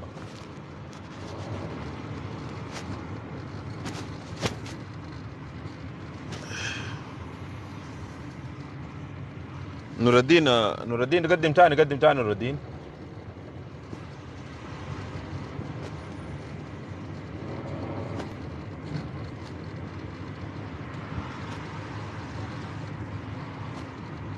ايوه تفضل نور الدين واصل. في شخص قبيل انا ما متذكر اسمه قال نعم. انه المشكله دي يعني وحدت السودانيين من ضمن النقاط اللي هو ذكرها. نعم.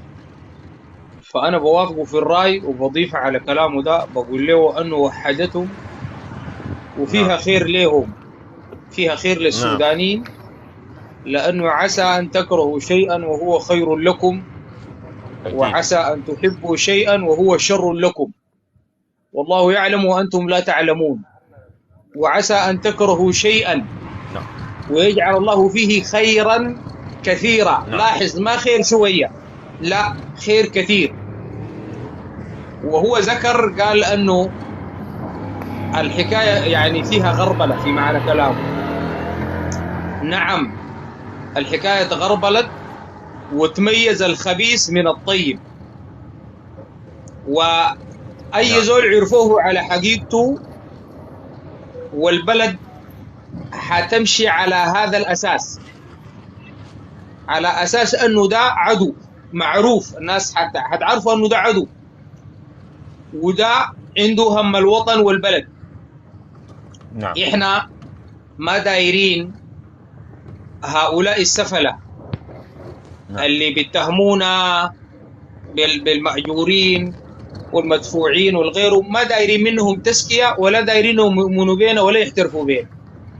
يكفي أن القوات المسلحة والاستخبارات العسكرية هي عارفة تماما أنه كان نحن مأجورين ومدفوع لنا ولا شغالين بطوعنا وباختيارنا وعشان بلدنا وعشان وطننا. هو يكفي الشهادة دي عندهم، هم موجودة، هم عارفين الحاصل، كان دفعوا لنا ولا ما دفعوا لنا. صحيح؟ نعم. خلاص أن إحنا بنكتفي بشهادتهم كفاية بالنسبة لنا، ما دايرين أي زول تاني من المرتزقة دي يشهد لنا. فالسودان الآن متوحد بالرغم من المكر نعم بتاع مرتزقة الدقلو. بالنسبة لأخونا الأخير، السودان متوحد ومنتصر هو وقواته المسلحة على الدقلو ومرتزقة الدقلو.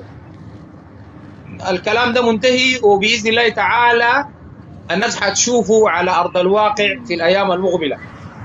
كويس؟ بالنسبة لأخوه نعم. السلام عليكم. على تذكيره لنا بالنقطة بتاعت أنه والله الناس ديل فقدوا السيطرة وفقدوا قيادتهم وأنهم شغالين همجيين ساكت.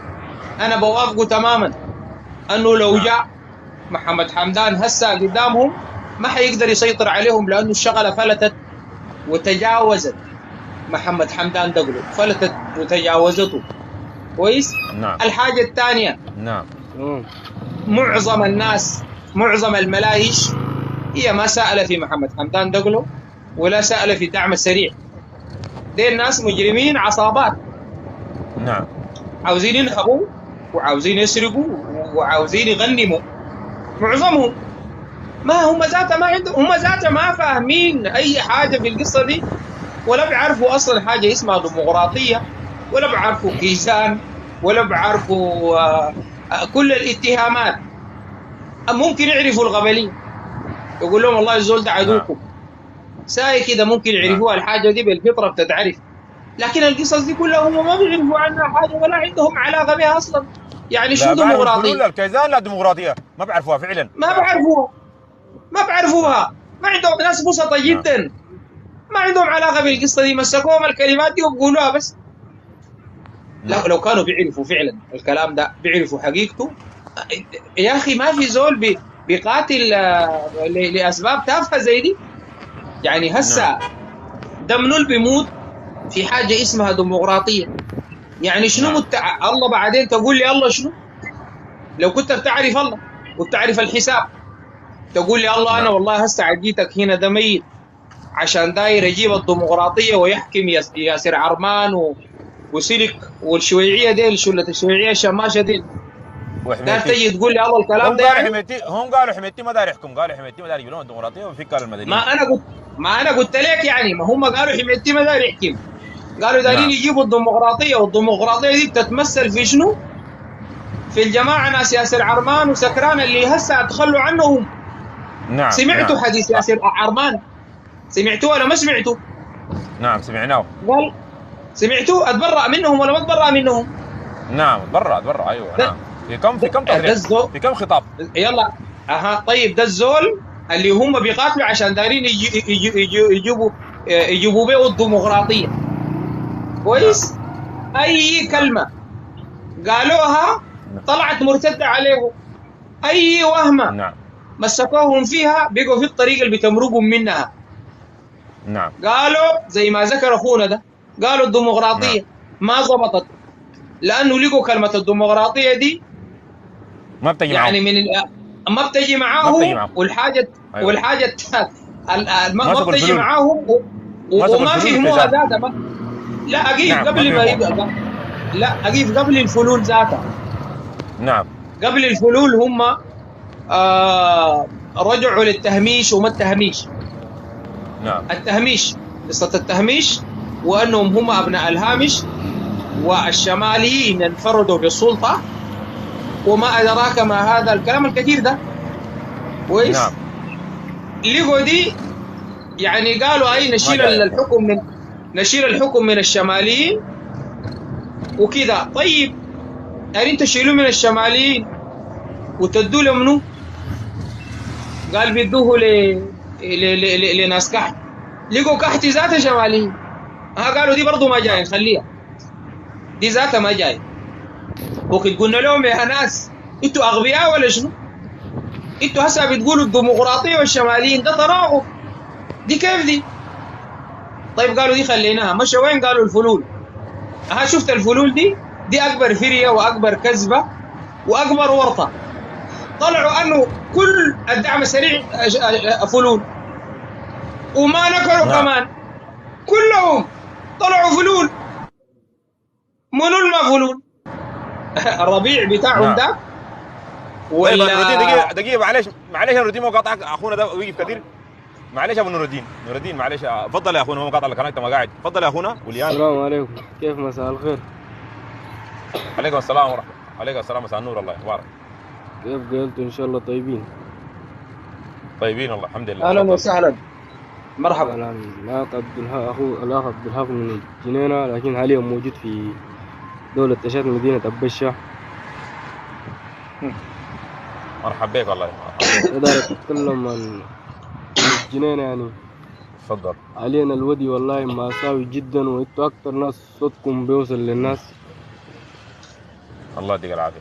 فأنا لي أكتر من شهر تقريبا ما سمعت عن أهلي أي حاجة، شبكة التواصل مقطوعة تماما. والله الناس بيقولوا الحركات في الجنينة وين، لكن الحركات دي بتهارب ليها أكتر من شهرين يا جماعة، شهرين والناس دي محاصرة. الجنجويد دي المحاصرين الجنينة ده حصار تام، لأن الجنينة دي موقعها بيسهل لهم إنهم يحاصروها كويس، لأنه بيخشوا من إفريقيا الوسطى ومن تشاد من ليبيا. الناس دول بيخشوا بكل الاتجاهات. فأصلا تشاد ذاتها ما قصرت، فتحت للناس الحدود، والناس جو نازحين بكمية. النازحين الزمان قاعدين في المعسكرات تشوهم، وحسوا جو بكمية هائلة جدا، خشوا الأراضي التشادية. وحتى أثناء دخولهم ذات يعني الحكومة التشادية واقفة، الناس عايزوا يجيب سلاحه، بيجمعوا منه سلاحه، بيجردوا من سلاحه ويخش. فالجنجويد دول فقاموا قنصوا واحد من العسكر، فرد من أفراد الجيش التشادي ده. والله يعني حاسة حاليا الوضع مأساوي، لأنه الجنينة دي حتى لو الظلم مستطيع وعنده قروش وأي حاجة، هسه الناس يتساوت، الغني والفقير كل واحد. لأنه السوق كله يتنهب من أول من الأيام الأولى تقريبا. السوق ده ما فدل فيه ولا ريشة ساي، والناس ما لاقية تاكل من وين. عندك قروش ذاته ما هتلقى أكل يعني. الناس بتخش جوا البيوت، بتنهب الناس، بتقتل. لهسه كمية الوفيات وكمية الناس المعوقين مصابين كمية هائلة جدا يعني. حتى النساء الحوامل برضو في حالة ولادة بتواجه صعوبة يعني. أكتر النسوان، أكتر الحالات بتاع الولادة يا إما فقد الجنين يا إما فقد الأم، ودي حاصلة هسه في الجنين يعني، يا إما يفقدوهم الاتنين سوا. فالناس والله تحاول بقدر الإمكان توصل صوتها للعالم. الجنين والله حاليا يعني ودي مأساوي جدا يعني. انت الليلة ممكن قاعد في أمان، بكرة اللي بيحصل لك شنو بتعرفه. في ناس ليهم هسه تقريبا أكتر من شهر، وأنا واحد من ضمن الناس ديل ما أعرف أخبار أهلي شنو بالضبط، عايشين ميتين. أنا سمعت آخر حاجة هو بيتنا يتحرق، بيتنا تشوه، لكن أهلي وين ما متأكد. لأن ده ذاته سمعت واحد جارنا من هناك الله وصل ربنا لي مدينة يعوضكم. أبش هنا تقريبا قبل أسبوع، وقال لي الكلام ده، وهم ما بيعرفوا فات وين زاد محلهم بالضبط حاليا ما معروف. ما في اتصال عشان تتواصل الناس اللي هاجموا الجنينه ديل الجنجويد ولا الدعم السريع؟ الناس اللي هاجموا الجنينه ديل ما هم بس في ناس في كلهم النهايه سوا. بيقولوا هم الناس ديل احنا اصلا وما عارف. هم اصلا الناس ديل يعني بيربطوا القبيله بس يعني، هم متمسكين في القبليه دي، عرفتها. ما هو الدعم السريع ذاته اصلا يعني مؤسسه قبليه يعني، معروفه قبيله واحده تابعه للزيغات. فالناس دي كلها هسه انا حاليا موجود في تشاد ده، اننا ناس ماتت بكميه يعني في مدينه ابش ده. الرزيقات من الرزيقات ديل هم اصلا الناس دي شايفين يعني من هنا للنيجر لتشاد. حتى لو لاحظت اللغه بتاعهم واحده ما بتختلف ذاتها، لغتهم واحده بس. فهم بيجتمعوا على اساس قبلي بس ما اكتر. ما بتقدر تفرز بين ده انه ده عسكري ولا ده ملكي، ما بتقدر تفرز. هسه الوالد ذاته الجماعة دي ما مستشار الهمتي ده شايف قال انه قتلوا ده العبارة الناس متفلتين. لا والله قتلوا الدعم السري ذاته بذات نفسهم. والجنينة دي بالذات حصل فيها أكتر من 15 إبادة جماعية في مناطق مختلفة. وأول إبادة كان حصلت 2019 يوم 28 شهر 12 بالضبط، قايم با موسى أمبيلو، الجنرال موسى أمبيلو الأخيد موسى أمبيلو تابع لقوات الدعم السريع، كان ماسك قطاع الجنينة غرب دارفور. وبعد قام بالإبادة الجماعية دي أكتر من 7 إبادة جماعية. جو عملوا تاني يعني رئيس لجنة السلم والمصالحات بولاية غرب دارفور. فالناس دول والله يعني أفعالهم دي ما أفعال بتاعت بشر، ما أفعال بتاعت مسلمين. وهسه الناس تحاول توصل يعني صوتها للعالم بقدر الإمكان. والله الجنينة دي وصلت مرحلة تانية، ما فيش علاج. الأقرب من ده أنا أخصت الناس الأمراض المزمنة، ناس كتير منهم متوفى لأنه ما في علاج. يا الصيدليات كسروها، الصيدليات دي كسروها. الحاجة اللي بيشيلوها بيحتاجوا منها بيحتاجوها شالوها، الما بيحتاجوها بتشوها بالنار هذه طوالي الوفيات ما بيخلوها. نعم. فالناس نعم. هسه يعني في حاله تحاول مأساويه تاقل. بجد في الجنينه، وفي غسيل الكلى توفوا كلهم، غسيل الكلى توفوا، الناس النساء الحمى اللي توفن، الناس اللي عندهم ما عارف اي مرض مزمن ما تملك علاج. يعني حاجه مأساويه بجد. الناس دي انتهكوا، ما يعرفوا دين هسه لا عندهم دين لا هسه عندهم حاليا اخلاق في ولا عندهم اي فيديوهات، حاجه. ما في ناس كويسين. فيديوهات الناس جايه نعم. برجلينا، الناس اللي ما مستطيعة يعني النازين ديل بكمية هائلة. الزمان قاعدين في المعسكرات جايين نعم. برجلينهم أدرى، مسكوهم الشباب دول كلهم رقدوهم في الأرض، قتلوه يعني أغلبيتهم قتلوهم. شفتم. الناس في الشارع جايين. نعم انا واحد من الجنجويد رسل لي، نعم رسلوا لي الفيديوهات، الجنجويد رسلوا لي فيديوهات في الخاص والله. حاجه محزن. رسلوا لي طبعا. انا جنجويد طبعا معي قريب 100. نعم. والمسافة ذاته يعني رسلوا لي مسافة بعيدة جدا، يعني بعيده 30 كيلو بعيده. بين نعم. مدينة نعم. أدرى ومدينة الجنينة. الناس نعم. دي اضطرت إنه تجي برجلينا بس ما فيش حلل. نعم. ناس مأساويين، ناس ما والله عندهم اخلاق، ما هسه عندهم دين، ما عندهم. نعم. والله ديل ما عندهم لا أخلاق لا دين هم لا أي حاجة. ديل دعم السري ده سريع. نعم. هسه في فيديوهات انت كان ركزت في فيديو الناس جايين بكمية مصوروا. شفتهم. ايوه. واحد نعم. المصور ده صور العربات، في عربية بتدعم السري مدقة وهي دي اللي بتدعم السري قاعدة في الحفرة. كان ركزت ما في الفيديو بتلقاه. نعم. شفته. نعم. ما هم مختلطين، ما تقدر تفرز منهم وين العسكري وين، وكلهم لا اغلبيتهم يعني لابسين كاك يعني. نعم. وهسه الناس يعني بقت تستغل هم من ذاته شخصيا، يهود جنجويد ذاته بعرباتهم بيجيبوا الناس من الجنين. زمان كان الراكب من الجنينة لأدرى ب 500 ريال فرنكا ما يقارب 2000 جنيه فقط. هسه الآن بقى ب 10000 فرنكا ما يقارب يعني 30000 جنيه وزيادة. يعني أقل هاي راكب إلا ب 30. ما عندك ما في زول بيرفع، يقتلوك هناك بس تتصرف، تمرك وراك يسطوا في بيتك. الله يا سلام، ربنا يهون بس. والله يا امين. ربنا هسه يهون. خايفين على أهلنا. نعم. خايفين على أهلنا جد والله. يعني أكتر من شهر دي حارة جدا يعني. أنا نعم. آخر حارة مرة شديد. قاعد بتكلم مع أخوي شقيق الأصغر مني، عندي ولد أختي عمر 12 سنة ولا 13 سنة، ضربوه بالقناص قتلوه. ده فات يجيب موية، يجي فات يشيل موية من الوادي.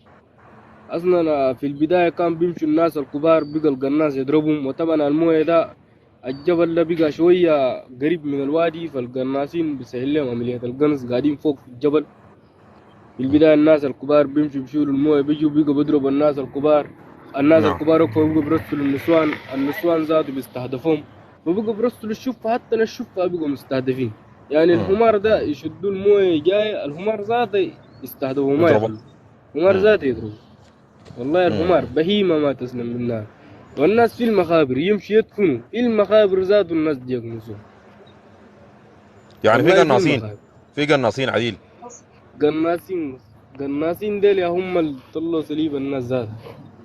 قناصين دي أو هسه في بعض الأحياء مثلا هي التضامن، هي الثورة، هي الزهور، هي المجلس، هي المدارس، وجزء من هي الكفاح دي.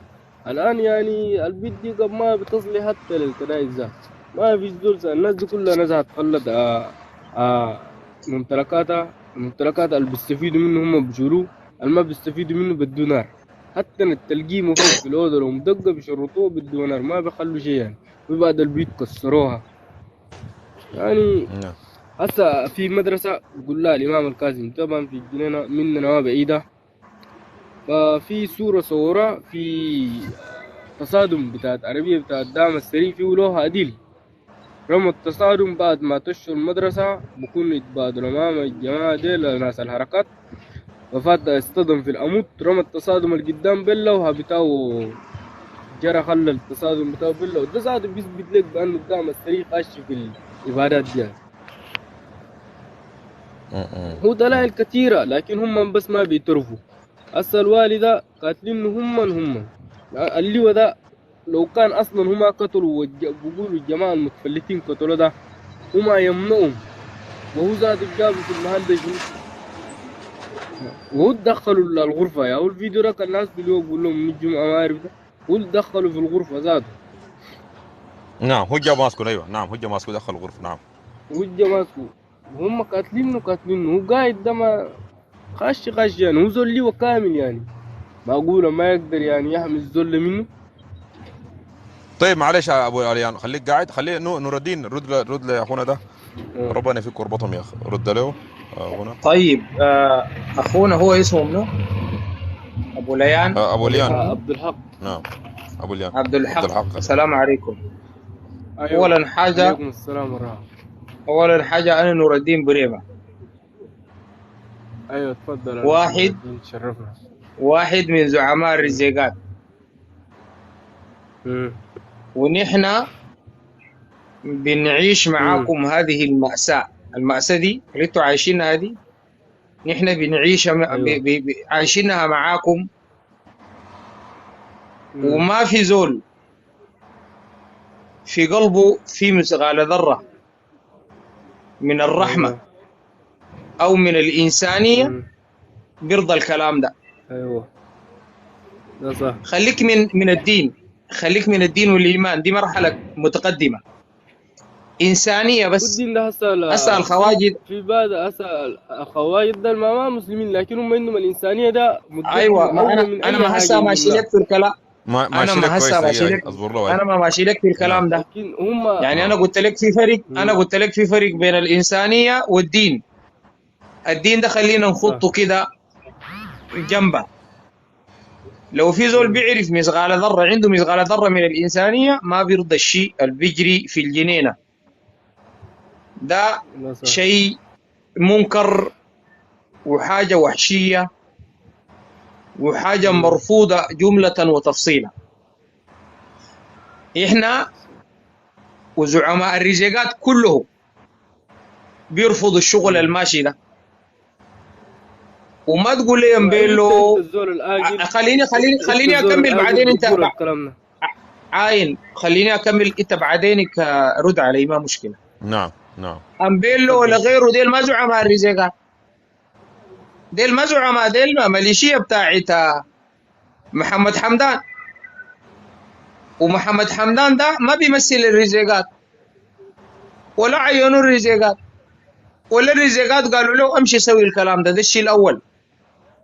الشيء الثاني كونك توصف الرزيقات بأنه المؤسسة دي الدعم السريع ده قبلي وحق الرزيقات، الكلام ده غلط منك. عارف ليه؟ لأنه المؤسسة دي أول حاجة ما حقت الرزيقات، حقت محمد حمدان دقلو. وأنا ما داير أتكلم أي كلام ما عنده دليل، كلام ما عنده دليل ما بقوله. الدليل شنو؟ أنه حقت محمد حمدان هو الرئيس وأخوه النائب وأخوه الثاني مسؤول المشتريات. طيب فضل شنو في الدعم السريع ثاني؟ فضل شنو في المؤسسة دي؟ طيب أسرة دقلو دي هي موزعة الشغلانة دي كلها. أول شيء أسرة دقلو ما فيها زول ما ضابط كويس. فضل شنو لباقي الرزيقات؟ فضل شنو لباقي الرزيقات؟ ما ده المنطق، ده السؤال اللي أنا بسألك له، ما في حاجة. طيب محمد حمدان دقلو أو آل دقلو ما يهم الرزيقات كلهم. الرزيقات ملايين بتمثلهم أسرة، وأسرة ما معروفة أصلا عند الرزيقات، وإنتوا عارفينها من وين الأسرة دي ولا ما عارفينها؟ أنا بسألك عارفينها ولا ما عارفينها؟ أنا عارفينها أنت من وين؟ حتى ده الشيء الأول. برضه يتبروا من الناس ديل أن إحنا متبرئين منهم تماما ومن فعايلهم. ده الشيء الأول. الشيء الثاني، كونك تقول اللي بيقاتلوا نعم. هناك في الجنينة ديل الرزقات، كلامك ده غلط. وانت ذاتك هسه انت حتحترف الا فاهمني. تكون انا مكابر ما الرسالة داير داير تحترف اوصل بالحاجه عليك دي. عاين كل ما العرب، كده. الناس اللي عاين بيقاتلوا اسمع في كلامي، الجنينة اغلبيتهم ناس اجانب، هم اصلا اغلبيتهم ما سودانيين. الجنينة بترتبط مع افريقيا الوسطى، مع تشاد بجاي مع ليبيا، فالناس اغلبيتهم دي الجزء متعلم. عاين اغلبيتهم ما سوداني، اغلبيتهم ما سودانيين وما ريزيقات، ما الريزيقات بس، في قبائل تانية. انت بتتفق معي ولا ما بتتفق؟ لا لا بتفق معك. انت طيب، حتى في قبائل ما عربية ذاتها موجودة بتقاتل مع الناس دي، حلفائهم. نعم. كويس. فكونك انت تنسب الدعم السريع للرزيقات، الكلام ده غلط. كونك تنسب الكلام الجاري في الجنينة للرزيقات ده غلط. انت عارف انه السلطان متزوج بالتناظر ولا ما عارفه بتاع الرزيقات؟ الكلام ده عارفه ولا ما بعرف عارفه؟ أم عربية، لكن الزوج بالتناظر دي ما بعرف. ما خلاص أمه معناه الناظر الكبير، أمه عربية رزيقية، معناه أيوة. الكبير، الناظر الكبير متزوج بالتناظر الرزيقات ده السلطان. كويس. فنحن أيوة. أهلكم، إحنا كرزيقات وكقبيلة أهلكم ومتضررين من الشيء اللي بيحصل لكم ده، لأنه في النهاية أنتم مسلمين وسودانيين. كونوا تبقوا مسلمين، إذا أصابكم أي شيء في العالم، الكلام ده بيوجعنا جدا وبيهمنا وبنتأثر به، لأنه المسلم ده دمه صعب. تزول الدنيا كلها ولا يقتل نفر واحد مسلم، واحد مسلم اسم مسلم. نقطة مهمة دار أوديها لك برضه هنا. نحن ضد الكلام الماشي ده، والكلام الماشي ده عيب. الجنينة. نعم. أيوة. الجنينة دي الكلام الماشي يعني ده هي حصلت فيها أكثر من كم مشكلة، تقريبا أكثر من 15 يعني بجميع محلياتها. فإحنا ما شفنا موقف واحد من الحكومة السودانية عامة، ما شفنا موقف واحد بأن الحكومة السودانية تجي تحاول ذاته توقف الحاجة الحاصل في الجنينة ده. وبرضه يعني ما بننكر إنه موقف متي كان يعني في الأيام الأخيرة في شهر 7 و8 شهر 6 كان جوقف وقفة وداير يجيب السلام يعني في الجنينة، والناس اتفقت معه. لكن برضه في ناس لما هي يجي قدامه بيتفقوا معه، ومن ظهره برضه الناس بتتكلم كلام تاني. وده برضه يعني شنو في حتى الوالي والسلطان برضه هم الناس يعني مفسدين. يا هو الإغاثة بتاعت النازيين واللاجئين عشان جابهم ديروا رجوهم القرام، فقاموا الإغاثة دي هم يا عبد الحق. معلش يا عبد الحق، الجيش كيف؟ الجيش في جيش ولا ما في؟ في الفرقة 15 مشاة موجودة في الجنينة، لكن حاليا في الوقت الحالي ما بتقدر تمرق تخلي القيادة، لأنه مستهدف، القيادة مستهدفة. فهي قاعدة من بعيد قاعدة تدق الراجمات من جديد محلات تجمعاتهم. هم طبعا كانوا يتجمعوا في قيادة القوات المشتركة بالجنينة، في طبعا غرب المدينة شوية. أول ما الهجوم ده بدأ كان الجيش هو اشتبكوا مع الدعم السريع، والجيش سيطر عليهم، شال منهم بعض العربات ورجع القيادة. بعد ذاك الدعم السريع ثاني يوم اتجمعوا معهم بعض الميليشيات وهجموا على قيادة القوات المشتركة السودانية التشادية في المدينة، وشالوا منهم بعض العربات. وبرضو كذلك في الموقع كان موجود في بعض من قوات حفظ السلام بدارفور تابيل مناوي، برضو شالوا منهم عربات. وبعد ذاك ياهو من هنا بدأت المشكلة، اشتبكوا مع الحركات وكده. فالجيش من اليوم ده ياهو بقى إلا بيضرب من القيادة للمشتركة والمحلات تجمعاتهم وكده. يعني ده بس حافظ محله، يعني حافظ بس القيادة بتاعته. جيش شغال حافظ المحله يعني. حافظ القيادة. في بعض من أفراد الجيش كان مرقوا، كان لقيت فيديو، وفي فيديو كان ركزت في ناس قتلوهم، وفي أوين بزخرته، وفي جنبهم بقر. فيديو ده قابلك ولا ما قابلك؟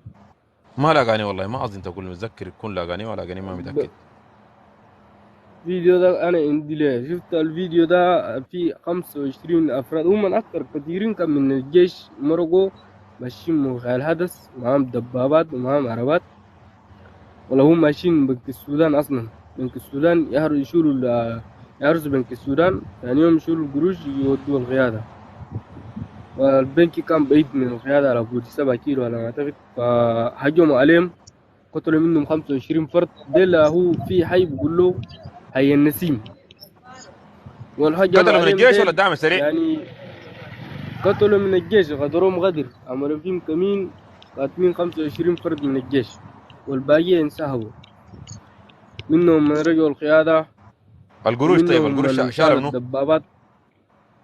لا ما فاتوا البنكي، في واحدين يا طبعا تابعين لقبيلة المساريد من أفراد في الجيش اتمردوا وقالوا أهلنا بموتوا، أنينا ما ممكن نرجع القيادة ولم نمشي البنك. فاتوا شالوا الدبابات وفاتوا في معسكر الغابات. ده آخر معسكر في الجنينة حاليا، ما يتحرك، ما أعرف حاليا يتحرك ولا ما يتحرك. ده كان ما يتحرك، فالدبابات دي فاتت هناك قاعدين يدافعوا بها. والبنكي حاليا كسروه، يعني البنكي ده كسروه قبل أسبوع. برضو كان الجيش ضربهم من القيادة في البنكي، عايزين ضربهم مسافات بعيدة ما في البنك مباشر.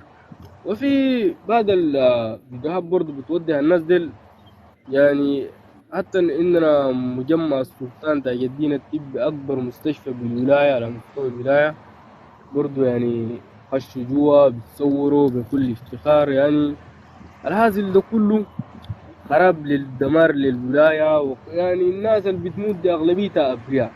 حتى نزل طيب الوقت له راح. المصاب ده إلا يعيد أيامه بس. طيب انا الوقت الدين انا راح. ذاته بعد ده خلاص دارك في اللايف. اخونا عبد الحق تواصل معي في الخاص يا عبد الحق، ورسل لي رساله في الهنايه. تمام. ونور الدين برضه انت رسل لي معاك في الهنارك، الله رسل لي في الماسنجر. انا الا بياس ترسل. اربراهيم ارسل لك انت خلاص. انت ارسل لك رسل لي. إبراهيم. ايوه بياس انت رسل ابراهيم. انا لي. بياس ابراهيم. ايوه بياس ابراهيم. خلاص انا بخش لك تمام. هسي.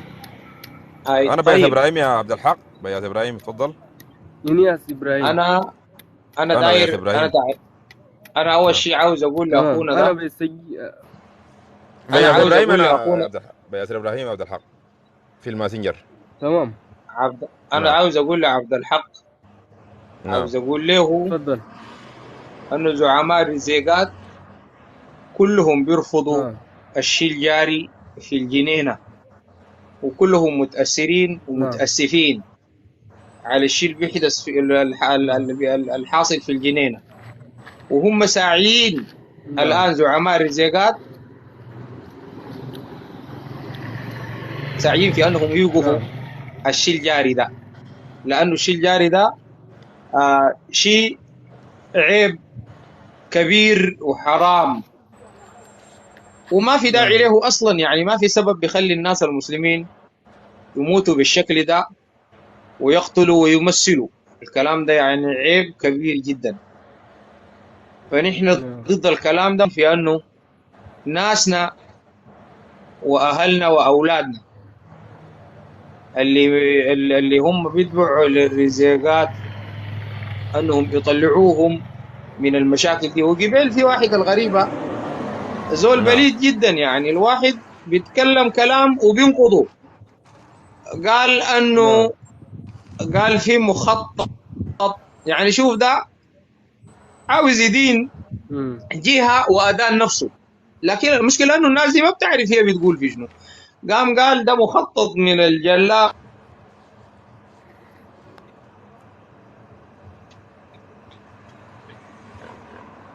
الشبكة قاومة. نعم شكرا. خلاص يا عبد الحق انت رسل لي في الماسنجر بياس ابراهيم. ياس ابراهيم احمد تم خاطر صورتي انا ذاتها تلقاه.